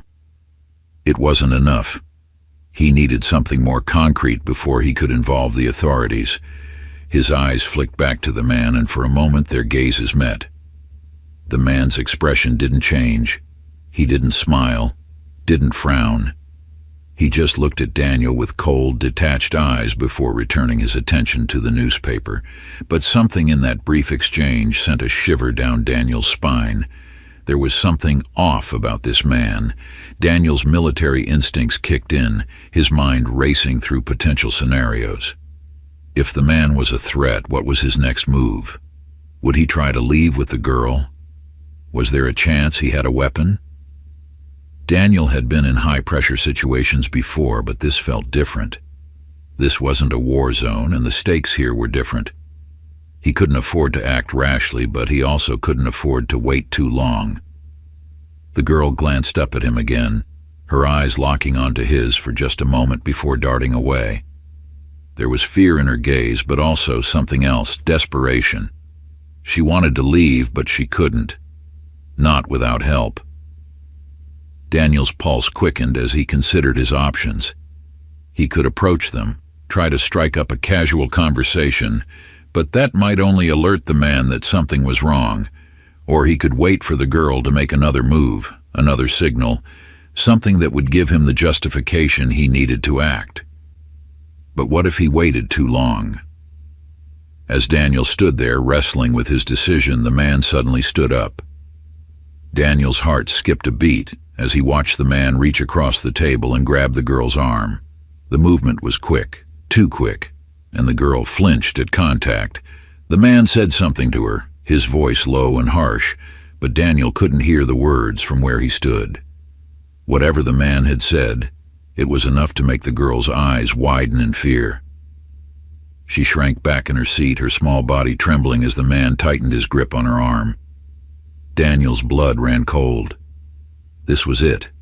He couldn't wait any longer. With quick, deliberate steps, Daniel moved toward the table, his eyes locked on the man. He didn't know what he was going to say, but he knew he had to act before the man had a chance to leave with the girl. The man glanced up as Daniel approached, his expression unreadable. "Can I help you?" he asked, his voice calm, but there was an edge to it that set Daniel on high alert. Daniel stopped a few feet away from the table, his posture relaxed but his senses on high alert. "Is everything okay here?" he asked, his tone casual but firm. The man's grip on the girl's arm tightened and she winced in pain. "Everything's fine," the man replied, though his voice was now laced with irritation. "We're just having a meal." Daniel's eyes flicked to the girl, who was staring down at the table, her hands clenched into fists in her lap. "Is that true?" Daniel asked, his voice soft as he addressed her directly. "Are you okay?" The girl didn't answer. She just shook her head slightly, her eyes filling with tears. That was all Daniel needed. "Let her go," Daniel said, his voice low and dangerous. The man's eyes narrowed, and for a moment Daniel thought he might refuse. But then, slowly, the man released his grip on the girl's arm, though his gaze never left Daniel's. "You don't know what you're getting yourself into," the man said, his voice cold and threatening. "This isn't your business." Daniel took a step closer, his body tensing. "I'm making it my business." The man stared at him for a long moment, and Daniel could feel the tension crackling between them, like a wire pulled taut, ready to snap at any moment. But before either of them could make a move, the sound of sirens cut through the air. Daniel's heart leaped as the wail of sirens grew louder, the flashing lights of a police car reflecting off the windows of the diner. The man's face twisted in a mix of anger and fear as he glanced toward the door, realizing that his time was running out. The girl's eyes darted between Daniel and the man, her small frame trembling with fear. She didn't speak, but the silent plea in her eyes was clear. She needed help, and she needed it now. Daniel stepped forward, placing himself between the man and the girl, his body a shield as the police car screeched to a stop outside. The man's hands clenched into fists at his sides, but he didn't make a move. He just stood there, glaring at Daniel with cold, calculating eyes. "You've made a mistake," the man hissed, his voice low and dangerous.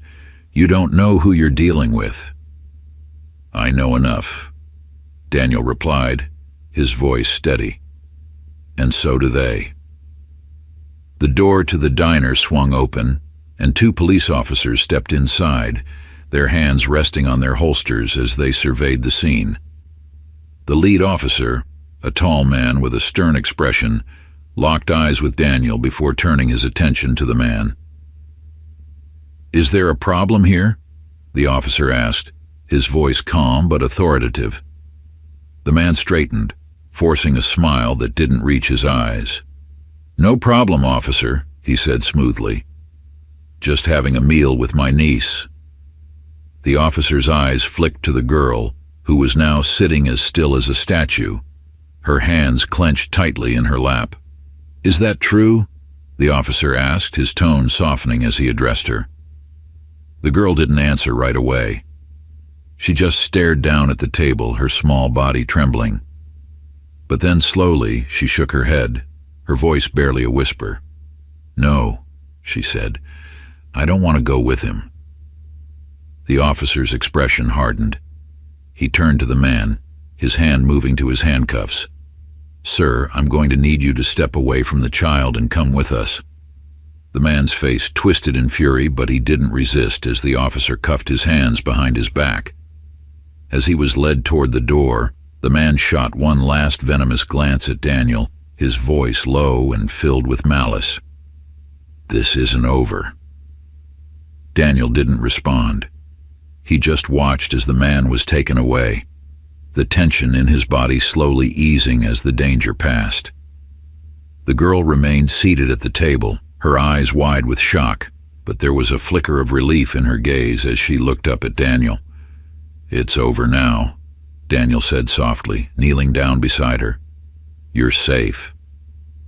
The girl didn't say anything, but she nodded, her small hands still trembling as she clutched the edge of the table.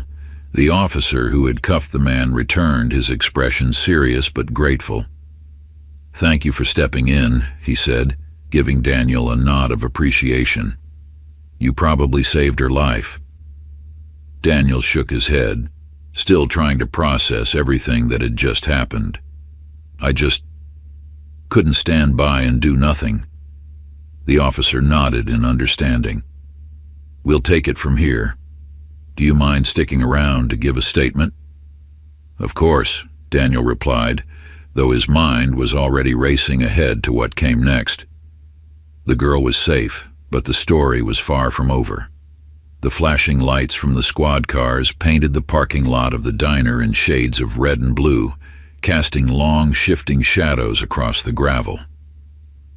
Daniel stood by the booth, watching as the officers led the man, now handcuffed, toward one of the waiting cars. His mind buzzed with the adrenaline still coursing through his veins, but he forced himself to stay focused, stay grounded in the present. He couldn't afford to relax just yet. The man, Frank, as Daniel would soon learn, glared at him over his shoulder as the officers pushed him into the back of the squad car. His eyes were sharp with fury, and Daniel knew, deep in his gut, that Frank wasn't going to forget this. Whatever twisted plan had brought him here, to this diner, to this moment, wasn't over yet. Not in his mind, but for now at least he was in custody, and that meant the girl was safe. Daniel turned his attention back to the girl, who was still sitting in the booth, her small frame hunched forward, as if trying to make herself invisible. Her dark curls hung around her face, obscuring her features, but Daniel could see the way her hands trembled as she clutched the edge of the table. She hadn't said much since the confrontation, hadn't moved from her seat, and Daniel wondered if she even understood what had just happened. The lead officer, a tall man with a stern expression and a calm demeanor, approached Daniel, his eyes scanning the scene with practiced efficiency. "Are you the one who called this in?" he asked, his voice low and professional. Daniel nodded, though his mind was still processing the events of the last few minutes. "Yeah, I saw something was wrong. The girl, she signaled for help." The officer's gaze flicked toward the girl, his brow furrowing slightly as he took in her hunched posture and wide, fearful eyes. "Good instincts," he said, giving Daniel a nod of approval. Most people wouldn't have picked up on that. Daniel shrugged, feeling an odd sense of discomfort at the praise. He wasn't looking for recognition. He had done what anyone should have done. He had seen a child in danger, and he had acted. But he knew deep down that the officer was right. Most people wouldn't have noticed, or worse, they would have convinced themselves that it wasn't their problem. "Is she okay?" Daniel asked, his voice dropping to a softer tone as he glanced back at the girl. The officer followed his gaze, his expression softening slightly. "Physically, she's fine, but it's clear she's been through a lot. We'll need to get her to the station, see if we can figure out what's going on." Daniel nodded, feeling a tight knot form in his chest. The girl had been brave, braver than anyone her age should ever have to be. She had signaled for help, trusted a stranger to step in, and now she was sitting there, alone and scared, waiting for the next step in a nightmare that had only just begun. The female officer who had accompanied the lead officer approached the booth, kneeling down beside the girl with a soft smile. "Hi, sweetheart," she said gently, her voice soothing. "Can you tell me your name?" The girl hesitated for a moment, her small hand still gripping the edge of the table. She glanced up at the officer, her eyes wide and filled with uncertainty.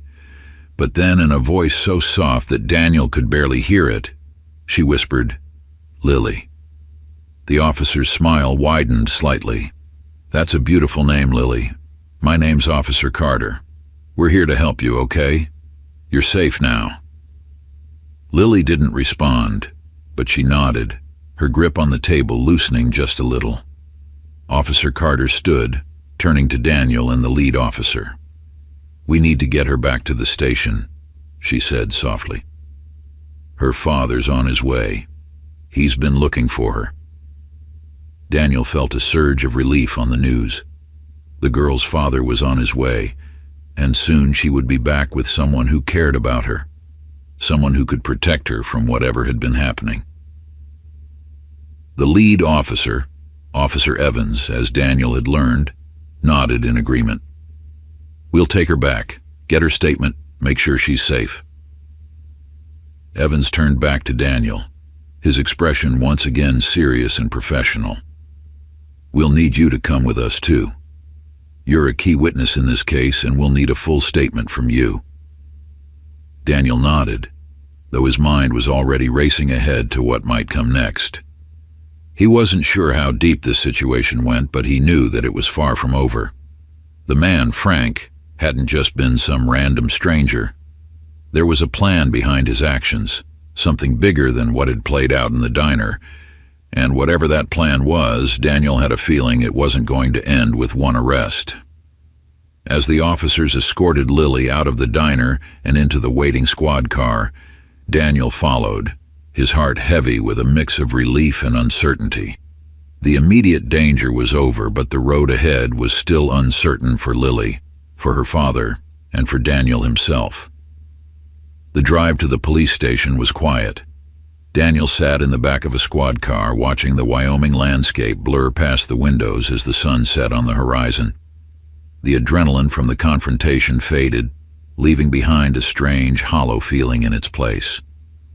He had done what needed to be done, but there was still so much he didn't understand, so much that was unresolved. Lily sat in the car ahead of him, her small figure barely visible through the rear window. Officer Carter sat with her, speaking softly, trying to coax her into talking, but from what Daniel could see, Lily hadn't said much. She was still in shock, still trying to process everything that had happened. Daniel knew that feeling all too well. He had felt it after every mission, every moment of danger that left him questioning what came next. The height of survival, followed by the crushing weight of uncertainty. When they arrived at the police station, Daniel followed the officers inside, his mind still racing with questions. Officer Evans led him to a small room off to the side where he would give his full statement about what had happened at the diner. The room was sparse, just a metal table, a few chairs, and a dim overhead light that cast harsh shadows across the walls. It was the kind of room Daniel had seen in countless crime dramas, but being on the other side of it, giving a statement as a witness rather than an enforcer, felt strange. Officer Evans sat across from him, a notepad in hand. "We're just going to go over what happened," he said, his tone professional but not unkind. "Take your time."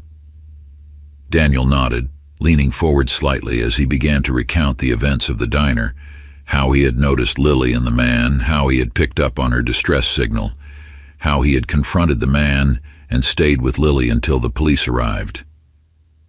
As he spoke, the details came flooding back in sharp, vivid images, the way Lily had looked at him, her small hand rising just enough to signal for help, the cold fury in Frank's eyes as he realized his plan was falling apart. "She was scared," Daniel said, his voice quieter now as he reached the part of the story where he had approached the table. "But she was brave too.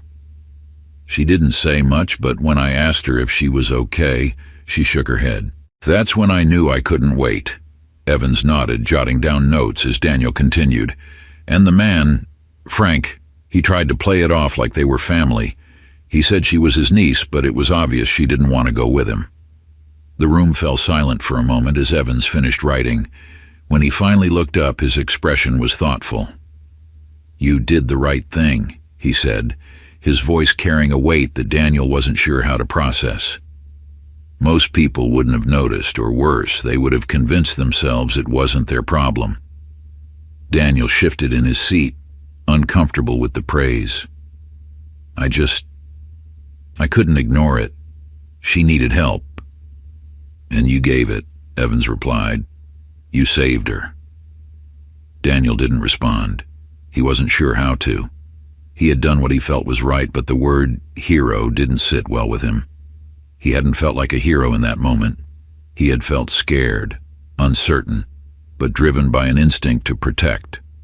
That was what he knew how to do. After the statement was finished, Evans stood, offering Daniel a nod of appreciation. "We'll take it from here," he said. "If we need anything else, we'll contact you. For now, just know that Lily is safe, and her father will be here soon." Daniel nodded, feeling a mix of relief and exhaustion. He had done what he could, but the emotional toll of the evening was starting to catch up to him. He hadn't realized how much it had taken out of him until now, sitting in this quiet room with nothing but his own thoughts to keep him company. As he left the room, he caught sight of Lily sitting in another part of the station, still clutching her stuffed animal as Officer Carter spoke gently to her. She looked so small, so fragile, and Daniel's heart ached for her. Her father would be here soon, and she would finally be safe. But for Daniel, the sense of closure he had been hoping for was still out of reach. There were too many unanswered questions about Frank, about what had led to this moment, about what came next for Lily and her father. And no matter how much he tried to push those questions aside, they lingered in the back of his mind, refusing to be ignored. It was nearly an hour later when Daniel heard the commotion near the front of the station. He had been sitting in a small waiting area, his mind wandering through the events of the day, when the sound of hurried footsteps and raised voices drew his attention. He looked up just in time to see a man rush through the door, his face a mixture of relief and fear. His clothes were rumpled, his hair disheveled, but there was palpable energy in the way he moved, like he had been running for miles and had finally reached his destination. "Lily," the man called, his voice cracking with emotion as he scanned the room. It didn't take long for him to spot her. Lily, who had been sitting quietly with Officer Carter, looked up at the sound of her name, her wide eyes filling with recognition. She stood up slowly, clutching her teddy bear tightly to her chest as the man rushed over to her. "Daddy!" she cried, her small voice breaking through the stillness of the station. The man dropped to his knees, pulling her into his arms in a tight, protective embrace. Daniel watched as the two of them held each other, the father whispering reassurances into his daughter's ear, as Lily buried her face in his chest, her small body trembling with relief. For a moment, everything else faded away. The fear, the uncertainty, the danger, it all seemed to melt into the background as father and daughter were reunited. There was a quiet beauty in the moment, a sense of something fragile being mended after nearly being torn apart. Daniel's chest tightened as he watched them, a lump forming in his throat. He had done what he could to protect Lily, but this was the moment that mattered. This was the moment that would bring her back from the edge of whatever darkness had threatened to swallow her whole. After a few moments, the man, James, as Daniel would later learn, looked up, his eyes red-rimmed with tears.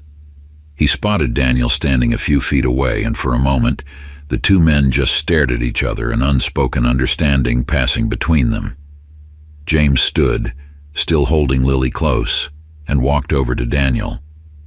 His face was a mix of gratitude and exhaustion, but there was a fire in his eyes that spoke of a father's unwavering love.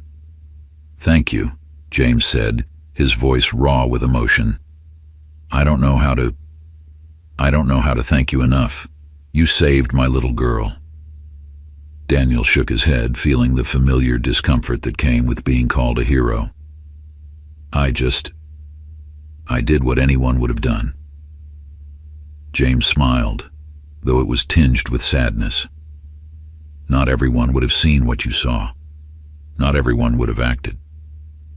Daniel didn't know what to say. He had never been good at accepting praise, especially in situations like this.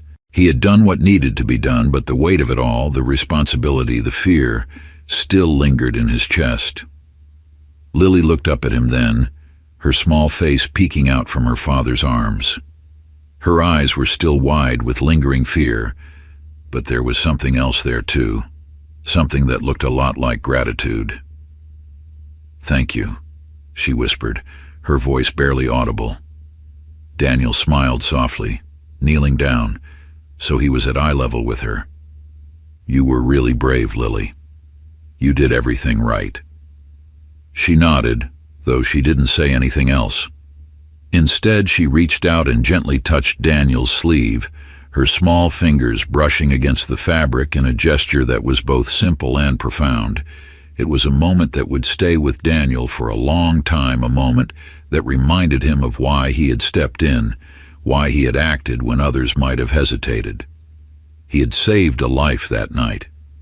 But as he watched Lily and her father walk out of the station, their steps slow and deliberate, Daniel couldn't shake the feeling that this was just the beginning. There were still questions to be answered, still shadows lurking in the background, and he knew deep down that he wasn't done yet. The night wore on, and as the adrenaline of the evening faded, Daniel found himself sitting in the station's waiting area, lost in thought. The events of the past few hours played on a loop in his mind, the images sharp and vivid. Lily's frightened face, the cold fury in Frank's eyes, the moment of tension when Daniel had stood between them, unsure of what would happen next. It had been a close call. Too close. But Lily was safe now, and Frank was in custody. That should have been enough to bring Daniel a sense of closure, but the questions that had been lingering in the back of his mind refused to go away. Who was Frank? And why had he been so determined to take Lily? Officer Evans approached, pulling Daniel from his thoughts. The officer's expression was serious but calm, his posture relaxed as he sat down beside Daniel. "Frank's in holding," Evans said, his voice low. "We've started questioning him, but he's not saying much." Daniel nodded, though he wasn't surprised. Frank had struck him as the type to keep his cards close to his chest. Whatever his plan had been, he wasn't going to give it up easily. Evans leaned back in his chair, crossing his arms over his chest. "From what we've gathered so far, it looks like this wasn't just a random abduction. Frank had been planning this for a while." Daniel frowned, feeling a chill running down his spine.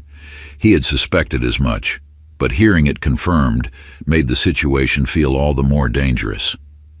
"He had fake documents in his car," Evans continued. "A passport for Lily, plane tickets to a country we're still looking into. He was planning to take her out of the country." Daniel's stomach turned at the thought. He had known something was wrong from the moment he saw Frank and Lily in the diner, but he hadn't realized just how close Lily had come to disappearing, if he hadn't acted, if the police hadn't arrived in time. "What about her mother?" Daniel asked. His voice was low. "Does she know?" Evans sighed, rubbing a hand over his face. "That's another piece of the puzzle we're trying to figure out. Her mother lost custody of Lily a few months ago after a long legal battle with her father. We're looking into whether she was involved in this plan with Frank." The thought made Daniel's chest tighten. It was one thing to think of Frank as the mastermind behind the abduction, but the idea that Lily's own mother could have been involved, could have been willing to take her daughter away from her father, possibly for good, was almost too much to bear. "What happens now?" Daniel asked, his voice barely above a whisper.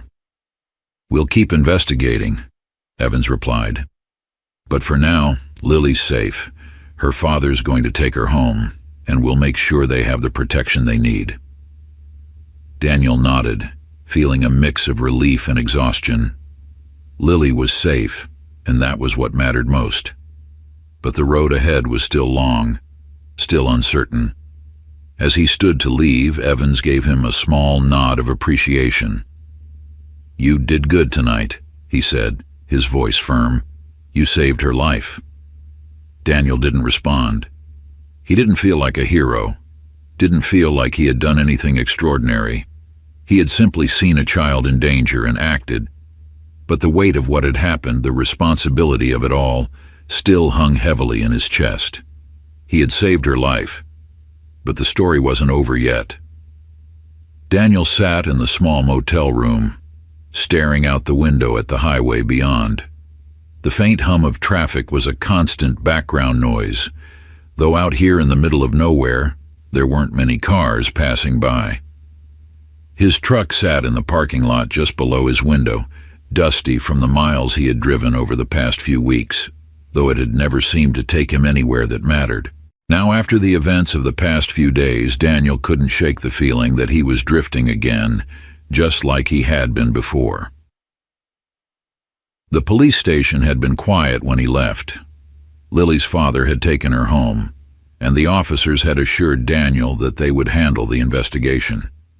Frank was in custody, and though he hadn't confessed much, they had enough evidence to hold him. The forged documents, the plane tickets, and Lily's own testimony were enough to prove that something much darker had been in the works. But despite knowing that Lily was safe, Daniel couldn't shake the nagging sense of unease that had settled in his chest. There were still too many unanswered questions. Why had Frank wanted to take Lily out of the country? What motivated him? And perhaps most troubling of all, what role had her mother played in all of this? It wasn't Daniel's job to figure those things out. He wasn't a detective, wasn't part of the investigation. His role in the story should have ended the moment the police arrived at the diner and took Frank into custody.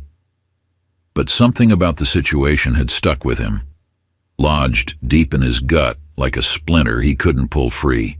He had saved Lily, yes, but there was more to the story, and Daniel couldn't rest until he knew what it was.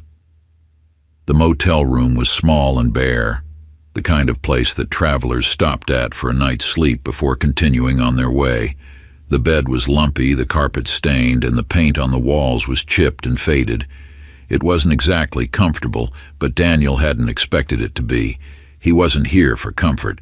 He was here because he needed to be somewhere, and this was as good a place as any. His phone buzzed on the nightstand, the sudden sound breaking through the silence of the room. Daniel reached for it, half expecting it to be one of the officers calling to update him on the case, but when he saw the name on the screen, his heart skipped a beat. It was James Brooks, Lily's father. Daniel hesitated for a moment before answering, unsure of what James could want. He hadn't expected to hear from him again so soon, and he certainly hadn't expected a personal call. "Hello?" Daniel said. His voice was rough from the tension that still lingered in his throat. "Daniel, it's James, Lily's father." There was a pause on the other end, and Daniel could hear the emotion in James's voice, the strain of everything that had happened over the past few days. "I just wanted to thank you again for what you did for Lily." Daniel swallowed hard, unsure of how to respond. "You don't have to thank me," he said softly. "I just did what anyone would have done." "No," James said firmly. "You did more than that. You saw something that no one else saw. You acted when others would have looked the other way. I can never repay you for that." Daniel shifted uncomfortably, the familiar weight of guilt settling in his chest. He hadn't done it for thanks or recognition. He had done it because he couldn't stand the thought of a child in danger. But hearing the gratitude in James's voice, hearing the raw emotion in his words, made Daniel feel like he was carrying more responsibility than he was prepared for. "How's Lily?" Daniel asked, changing the subject to something safer. James let out a long sigh, the sound heavy with relief and exhaustion. She's doing okay. She's still scared, but she's home now. She's safe. That's what matters. Daniel nodded, though James couldn't see him. I'm glad she's safe. There was another pause on the other end of the line, and Daniel could hear the faint sound of Lily's laughter in the background. It was a sweet, innocent sound, so different from the fear that had filled her voice when Daniel had first seen her at the diner. I'm calling because... James hesitated, as if unsure of how to continue. Because Lily's been asking about you. She remembers what you did for her, and she's been asking if she can see you again. Daniel's breath caught in his throat. He hadn't expected this. After everything that had happened, after all the danger and fear, the last thing he thought was that Lily would want to see him again. I don't know if that's a good idea, Daniel said quietly. I'm not sure if... She trusts you, Daniel, James interrupted. She saw you as her protector. You were the one who stepped in when no one else did. I think it would help her to see you again. To know that everything is really over. Daniel was silent for a moment, his mind racing. He hadn't thought about his role in Lily's life beyond the diner. He had stepped in, yes, but he hadn't considered the long-term impact of his actions. He hadn't thought about what it would mean to be a part of her recovery. But now that James had said it, Daniel couldn't ignore the truth in his words. Lily did trust him. She had looked to him for help, for protection. And if seeing him again would help her feel safe, how could he say no? All right, Daniel said finally. I'll come by. The relief in James's voice was palpable. Thank you, Daniel. This means more than you know. They made arrangements for Daniel to visit the following afternoon, and after hanging up, Daniel sat back in the chair, staring out the window at the fading light of the sunset. He hadn't expected this, hadn't expected to become a part of Lily's life beyond that brief moment in the diner. But now that it was happening, he realized that maybe he had been searching for something like this all along. The drive to James's house the next day was filled with a strange mix of anticipation and anxiety. As Daniel navigated the winding roads that led out of town and into the more rural areas, he couldn't stop thinking about what James had told him on the phone. Lily had been asking about him. She trusted him. She saw him as her protector. It was a heavy responsibility, one that Daniel wasn't sure he was ready for. But he couldn't deny that something inside him had shifted since that night at the diner. He had spent so long drifting, searching for meaning, and now, for the first time in a long time, he felt like he had found a purpose, something worth fighting for. James's house was a modest single-story home nestled at the edge of a quiet neighborhood.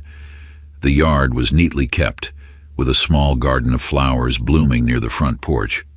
It was the kind of place that radiated warmth and safety, the kind of home where a child like Lily should feel protected and loved.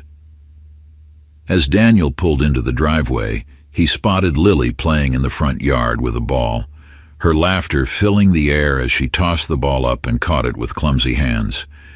She looked so different from the frightened, trembling girl he had met in the diner, so full of life, so full of joy. When Lily saw Daniel's truck pull up, her eyes lit up with recognition and she ran toward the house, calling for her father. "Daddy, he's here!" James appeared at the door, a smile on his face as he watched his daughter run back and forth across the yard.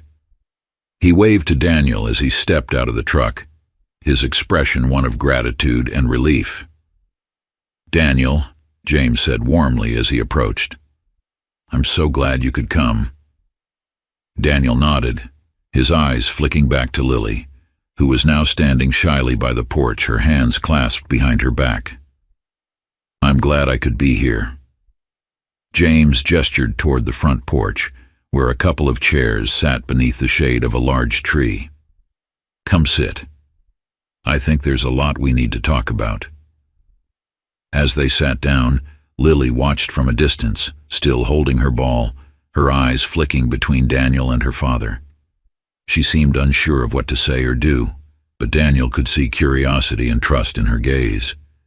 James sighed as he leaned back in his chair, his expression growing more serious. "There's something I need to tell you, Daniel. Something that I think you deserve to know after everything you did for Lily." Daniel frowned, leaning forward slightly. "What is it?" "It's about Tina," James said quietly, his voice filled with a sadness that cut through the warm afternoon air. "Lily's mother." Daniel's heart tightened at the mention of Tina. He had been wondering about her ever since the night at the diner, ever since the police had mentioned that she might have been involved in Frank's plan, but he hadn't asked, hadn't wanted to pry into something that felt too personal. James took a deep breath, his eyes distant as he began to speak. "Tina and we were happy once. When Lily was born, things were good. We were a family. But over time, things changed. Tina changed." Daniel listened quietly, his mind racing as he tried to piece together the story. "She became paranoid," James continued. "Started talking about how the world wasn't safe, how she couldn't trust anyone. At first, I thought it was just stress, new mother jitters, you know. But it got worse. She started making plans, talking about taking Lily and disappearing. She said she needed to protect her." Daniel's chest tightened as he listened. This was the part of the story that had been missing, the reason why Tina had lost custody, the reason why Frank had been so determined to take Lily. "I tried to get her help," James said softly, his voice filled with regret. "But she wouldn't accept it. She pushed me away, and when the courts got involved, it became a custody battle. I didn't want it to come to that, but I had no choice. I had to protect Lily." Daniel nodded, understanding all too well the weight of that decision. Sometimes protecting the people you love meant making choices you didn't want to make. "The court awarded me full custody after they saw how unstable Tina had become," James said. "But I knew she wouldn't just give up. I knew she would try to take Lily, and that's exactly what she did." "Tina was working with Frank?" Daniel asked, though he already knew the answer. James nodded grimly. "Yes, they had been planning it for months. Tina had convinced Frank that the only way to protect Lily was to take her away from me, from everyone. They were going to disappear, leave the country, start over somewhere else. If you hadn't stepped in when you did..." He trailed off, his voice cracking with emotion. Daniel felt a chill run down his spine as he realized just how close Lily had come to being taken away from her father, possibly forever. If he hadn't seen the signs, if he hadn't acted when he did, Lily might have been lost to them all. "I'm sorry," James said softly, his eyes filled with guilt. "I should have done more. I should have seen the signs earlier." "You did everything you could," Daniel replied, his voice steady. "You protected her, that's what matters." James nodded, though the guilt still lingered in his eyes. I wish things hadn't ended like this." For a few moments, the two men sat in silence, the weight of everything that had happened hanging heavily in the air between them. The story was darker, more complicated than Daniel had realized, and it made him all the more grateful that Lily had been saved before it was too late. As they sat there, Lily approached cautiously, her small feet padding across the grass as she held her ball in her hands.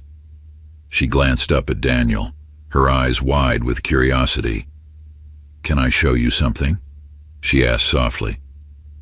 Daniel smiled, his heart swelling with a mixture of pride and relief. "Of course." Lily tossed the ball into the air, her small hands fumbling as she tried to catch it, but she laughed despite her clumsiness. It was the sound of a child who had been given a second chance, a sound that reminded Daniel of why he had acted, why he had risked everything to save her. James watched his daughter with a smile, though there was a sadness in his eyes that hadn't been there before. "Tina's in custody now," he said quietly. "But it's not over. There will be a trial, and I'll have to explain to Lily why her mother won't be coming back." Daniel nodded, understanding the pain in James's voice. It was a conversation no father should ever have to have with his child. But at least Lily was alive. At least she was safe. And that was what mattered most. The days passed slowly, but with each one that went by, Daniel found himself more and more involved in Lily's recovery.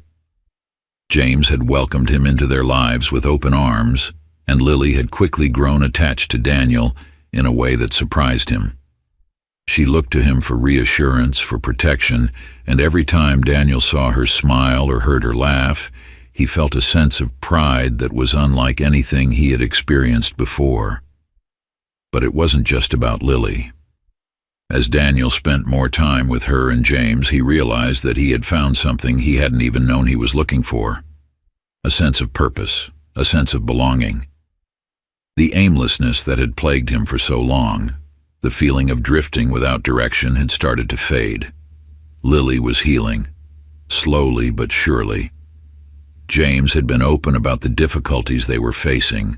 Lily's nightmares, her fear of being taken away again, her confusion about why her mother had done what she had. It wasn't easy, but they were getting through it together, and Daniel was determined to help in any way he could. One afternoon, as they sat in the backyard watching Lily play, James turned to Daniel with a thoughtful expression. "You know," he began, his voice soft, "I think you've done more for Lily than anyone else." Daniel raised an eyebrow, unsure of what James meant. "I'm just doing what I can." "No," James said firmly. "You've been there for her in a way that no one else has. She trusts you. She feels safe with you." Daniel didn't know how to respond. He had never thought of himself as someone who could make that kind of impact on a child's life. But the truth was, he had grown attached to Lily too. She had become more than just the girl he had saved. She had become someone he cared about deeply. "She sees you as her protector," James continued. "And I think that's something she's needed for a long time." Daniel nodded, though the weight of James's words pressed down on him. It was a responsibility he hadn't asked for, but it was one he couldn't turn away from. Later that evening, after Lily had gone to bed, Daniel and James sat on the porch, the quiet night settling in around them. The conversation turned, as it often did, to the upcoming trial, to the questions they still didn't have answers for. "I don't know what's going to happen," James admitted, his voice filled with uncertainty. "But I do know one thing. I'll do whatever it takes to protect her." Daniel nodded, his gaze fixed on the stars overhead. "So will I." And in that moment, Daniel realized that this was what he had been searching for all along. Not just a purpose, but a reason to fight, a reason to protect. The trial came faster than anyone had expected. Tina had been charged with conspiracy to abduct a child, and Frank had faced similar charges. The courtroom was tense as the proceedings unfolded, and Daniel, though not directly involved, had attended every day, sitting quietly in the back, watching as Lily's life was put on display for the court to dissect. Lily had been called to testify, a moment that Daniel had dreaded but knew was inevitable. She had been brave, speaking in a quiet, trembling voice, as she recounted the events leading up to that fateful night at the diner. Daniel's heart had ached for her, but he had been there, sitting in the courtroom, giving her the reassurance she needed. The verdict came swiftly, guilty on all counts. It should have felt like a victory, but as Daniel watched Tina being led away in handcuffs, he couldn't shake the sadness that lingered in the air. This wasn't how things were supposed to end. A mother and her child torn apart, a family broken beyond repair. But as Daniel and James stood outside the courthouse, watching Lily chase a butterfly across the lawn, they knew that they had done the right thing. They had protected her. And in the end, That was all that mattered. As the sun began to set, casting long shadows across the grass, Daniel felt a sense of closure that had eluded him for so long. He had found his purpose. He had found his place. And for the first time in years, he felt at peace. The courtroom verdict had been read, the tension finally broken with the declaration of guilt. It should have brought Daniel a sense of finality, a feeling that the weight of everything that had transpired had been lifted. But as he stood outside the courthouse watching Lily play on the courthouse lawn, he realized the trial was only a small part of a much larger journey. The law had been served, yes, but the scars left by the ordeal would take time to heal, both for Lily and for those who cared about her. It had been a few days since the trial ended. Tina and Frank were both in custody, and James had begun the process of rebuilding his and Lily's lives, this time without the shadow of fear looming over them. Daniel had stayed close to the family, providing whatever support he could. But now that the immediate danger had passed, he found himself unsure of where he fit into the picture. He had done his part, had been the one to step in when no one else had. But the road ahead wasn't a battleground. It wasn't about bravery or instinct anymore. It was about patience and healing. And that was something Daniel wasn't sure he knew how to help with. The crisp fall air was cool as Daniel sat on the porch of James's home, watching the leaves tumble down from the tall trees surrounding the property. Lily's laughter echoed faintly in the distance as she ran around the yard, chasing after the neighbor's dog. The sound was a stark contrast to the fear and uncertainty that had once filled her voice. "She's doing better," James said, stepping onto the porch and sitting down beside Daniel. His voice was tired but filled with quiet relief. "She's still having nightmares, but she smiles more now." Daniel nodded, his gaze following Lily's small figure as she darted between the trees. "She's a strong kid," he replied, "stronger than most adults I've met." James chuckled softly, though his eyes remained serious. "That's because of you, you know." Daniel turned to him, frowning. "I didn't do anything special." "Yes, you did," James said firmly, leaning forward in his chair. "You gave her a reason to believe that she could be safe again. You stepped in when no one else would have, and because of that, she's still here." "That's not nothing, Daniel." The weight of James's words hung in the air between them, and for a moment, Daniel didn't know how to respond. He had never been one for praise, had always seen his actions as simply doing what needed to be done. But hearing James say it, hearing the raw gratitude in his voice, it made Daniel realize that maybe, just maybe, he had made a bigger impact than he had allowed himself to believe. "I was just following my instincts," Daniel said quietly, his voice almost apologetic. "I couldn't just stand by and watch." "And that's exactly why you're so important to her," James replied. "Because you didn't stand by, you acted, and now she knows there are people in this world she can trust." Daniel leaned back in his chair, staring out at the yard. He had been searching for so long, drifting from place to place, trying to find something that made sense of everything he had seen, everything he had experienced in his life. And now, here in this small town, with this small family, he realized that maybe he had found it. "Do you think she'll be okay?" Daniel asked after a long pause, his voice filled with uncertainty. James was silent for a moment before nodding slowly. "It'll take time. But yes, I think she'll be okay. She has people who love her, people who will protect her. That's more than most kids in her situation have." Daniel nodded, though the uncertainty still lingered in his chest. He knew that the healing process would be long and difficult, but he also knew that Lily had already come so far. She had faced fear and danger head-on, and she had survived. Now it was time for her to live. "She's lucky to have you," Daniel said, glancing at James. Not every father would have fought as hard as you did." James smiled, though it was tinged with sadness. "I didn't have a choice. I had to protect her." Daniel understood that feeling all too well. The instinct to protect, to fight for those who couldn't fight for themselves, was something that had been ingrained in him during his years in the Marines. It was a part of who he was, a part of what had driven him to step in and save Lily that night at the diner. But now, for the first time, Daniel felt something more than just the drive to protect. He felt a sense of responsibility, a sense of belonging. He wasn't just an outsider looking in on someone else's life anymore. He was a part of this family, whether he had intended it or not. "Daniel," James said softly, breaking the silence that had settled between them. "I know this might sound strange, but I think Lily sees you as more than just the man who saved her. I think she sees you as part of her life now." Daniel frowned, turning to look at James. "What do you mean?" James sighed, leaning back in his chair and running his hand through his hair.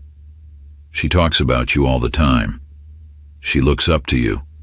You've become a part of her world, and I think she needs that right now." Daniel was silent, unsure of what to say. He hadn't expected this. He hadn't expected to become so intertwined in Lily's life. But now that it was happening, he realized that he didn't want to walk away from it. He didn't want to leave her behind. "I don't know if I'm the right person for that," Daniel said quietly, his voice filled with doubt. "I'm not exactly father material."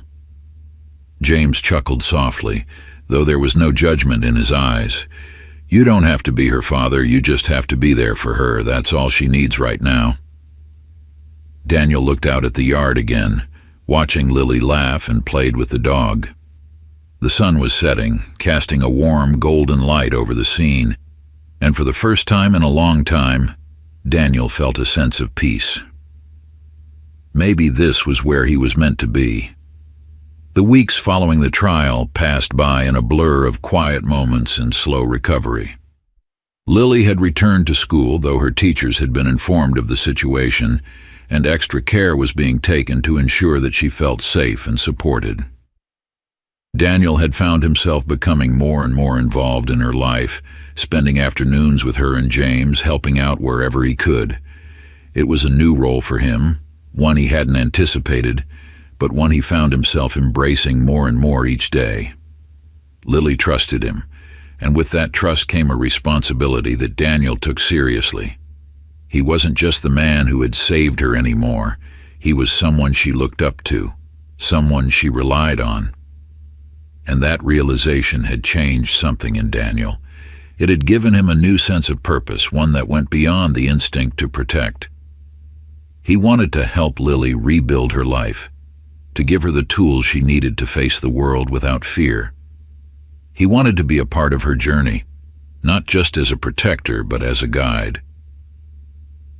One afternoon, as Daniel and Lily sat on the porch together, Lily turned to him with a serious expression.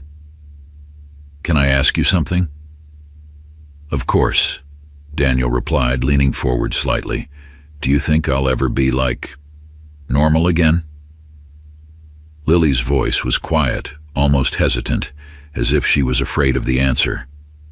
Daniel's heart ached at the question, but he forced himself to smile gently. "You're already normal, Lily. You've just been through something really hard, and it's going to take time to heal. But you're strong, and you have people who care about you. You'll be okay." Lily nodded, though her eyes were filled with uncertainty. "But what if I'm scared forever? What if I can't stop thinking about what happened?" Daniel sighed, reaching out to gently place a hand on her shoulder. "It's okay to be scared, Lily. What happened to you was really scary, and it's normal to feel like that. But you don't have to go through it alone. You have me, and you have your dad. We'll be here for you no matter what." Lily looked up at him, her wide eyes filled with a mixture of hope and fear. "Promise?" "Promise." Daniel said firmly, squeezing her shoulder gently. In that moment, Daniel realized that his role in Lily's life wasn't just about protecting her from physical danger. It was about helping her navigate the emotional aftermath of what had happened. It was about giving her the tools she needed to heal, to face her fears, and to move forward. And for the first time in a long time, Daniel felt like he had found a purpose that went beyond the battlefield. As the days turned into weeks, Daniel began to think more seriously about his future. He had spent so long drifting, unsure of where he was headed, but now he knew he wanted to stay in Lily's life, to be there for her as she continued to heal. And beyond that, he wanted to use what he had learned, both in the military and in his experience with Lily, to help others. He began researching organizations that worked with children in crisis, looking for ways to get involved.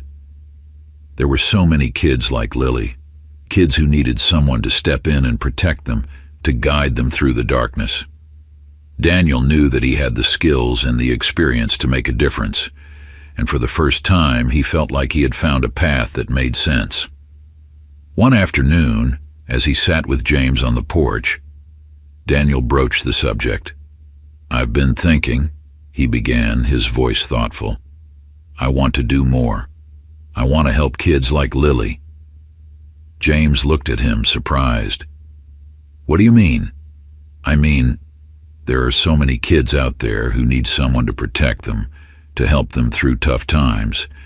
I've been looking into organizations that work with kids in crisis, and I think that's something I want to do." James smiled, his eyes filled with admiration. "That sounds like a perfect fit for you, Daniel. You've already made such a difference in Lily's life, and I know you can do the same for others." Daniel nodded, feeling a sense of excitement building in his chest. For the first time in a long time, he knew exactly what he wanted to do with his life. He wasn't just drifting anymore. He had found a purpose, a direction. "I think it's time I stop running," Daniel said quietly. "It's time I start giving back." James nodded, his expression serious. "Whatever you decide to do, just know that you'll always be a part of this family. You've done so much for Lily and for me. We'll always be grateful." Daniel smiled, feeling a warmth spread through his chest. "I'm not going anywhere," he said softly. "I'll always be here for Lily. And for you." Several weeks after the trial, Daniel found himself once again driving through the familiar streets toward James's house. This time, however, there was a sense of peace that hadn't been there before. The tension that had hung over him like a cloud was gone, replaced by a quiet confidence that came from knowing he had found his place in the world. James had invited him over for a barbecue, a small gathering to celebrate Lily's return to normalcy. It wasn't a formal event, just a few friends and neighbors, along with the small, tight-knit family that had formed in the aftermath of the ordeal. As Daniel pulled into the driveway, he was greeted by the sight of Lily playing with a group of neighborhood kids in the front yard.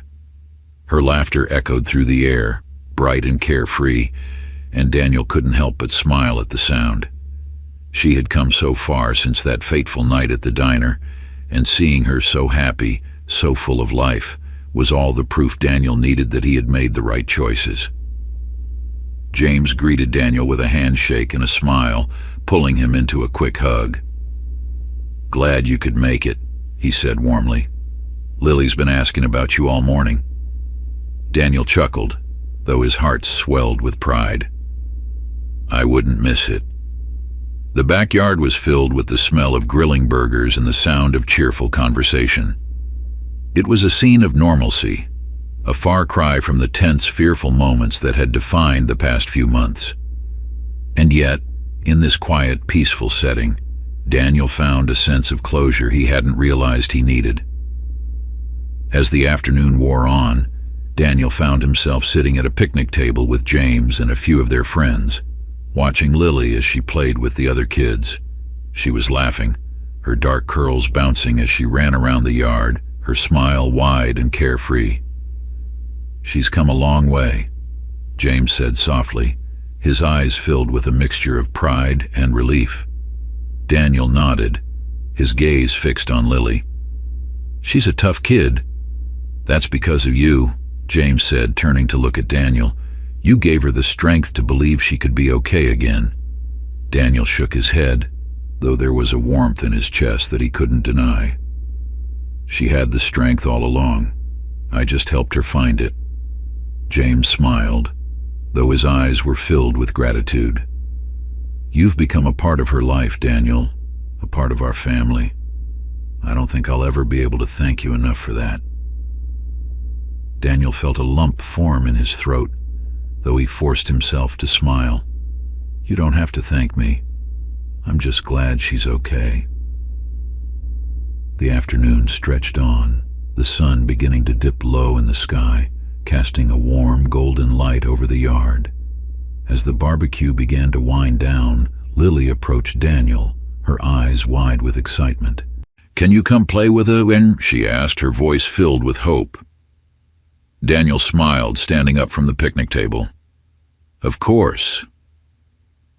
For the next hour, Daniel played with Lily and the other kids, chasing them around the yard, laughing and smiling in a way he hadn't done in years.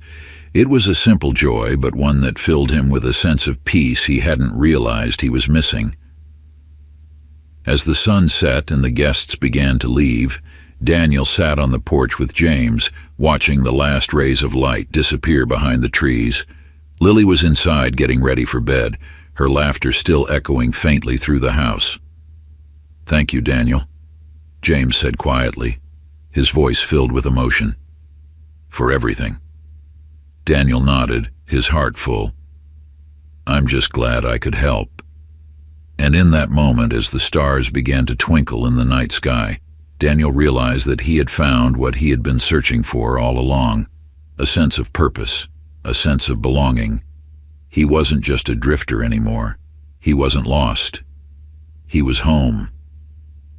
As the weeks turned into months, Daniel's life continued to change in ways he hadn't expected. He had become a fixture in Lily's life, someone she looked up to, someone she trusted.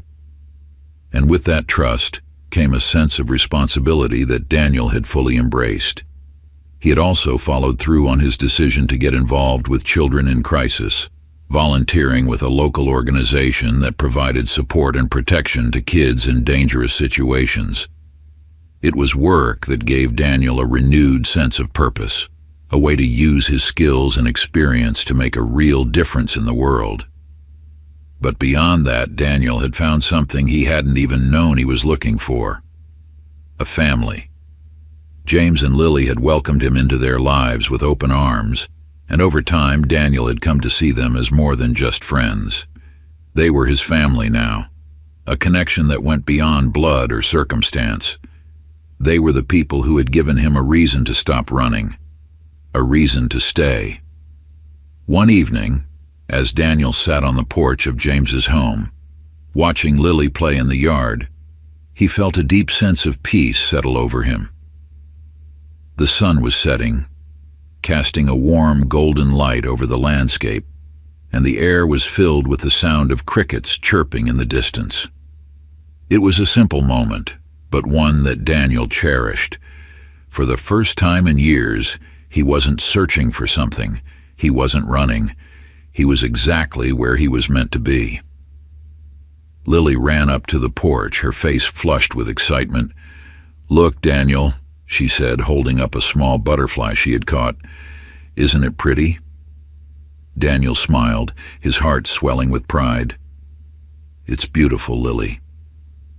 Lily beamed, her eyes shining with happiness as she carefully released the butterfly back into the air, watching as it fluttered away into the evening sky.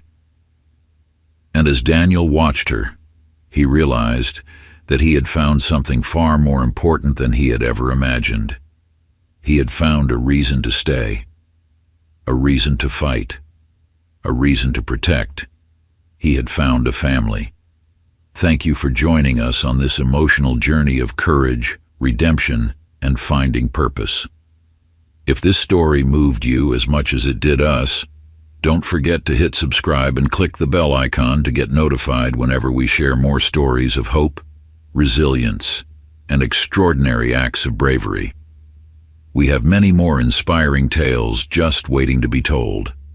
So stay tuned, and if you want more powerful stories like this one, stay safe and always remember, sometimes the smallest actions can make the biggest difference.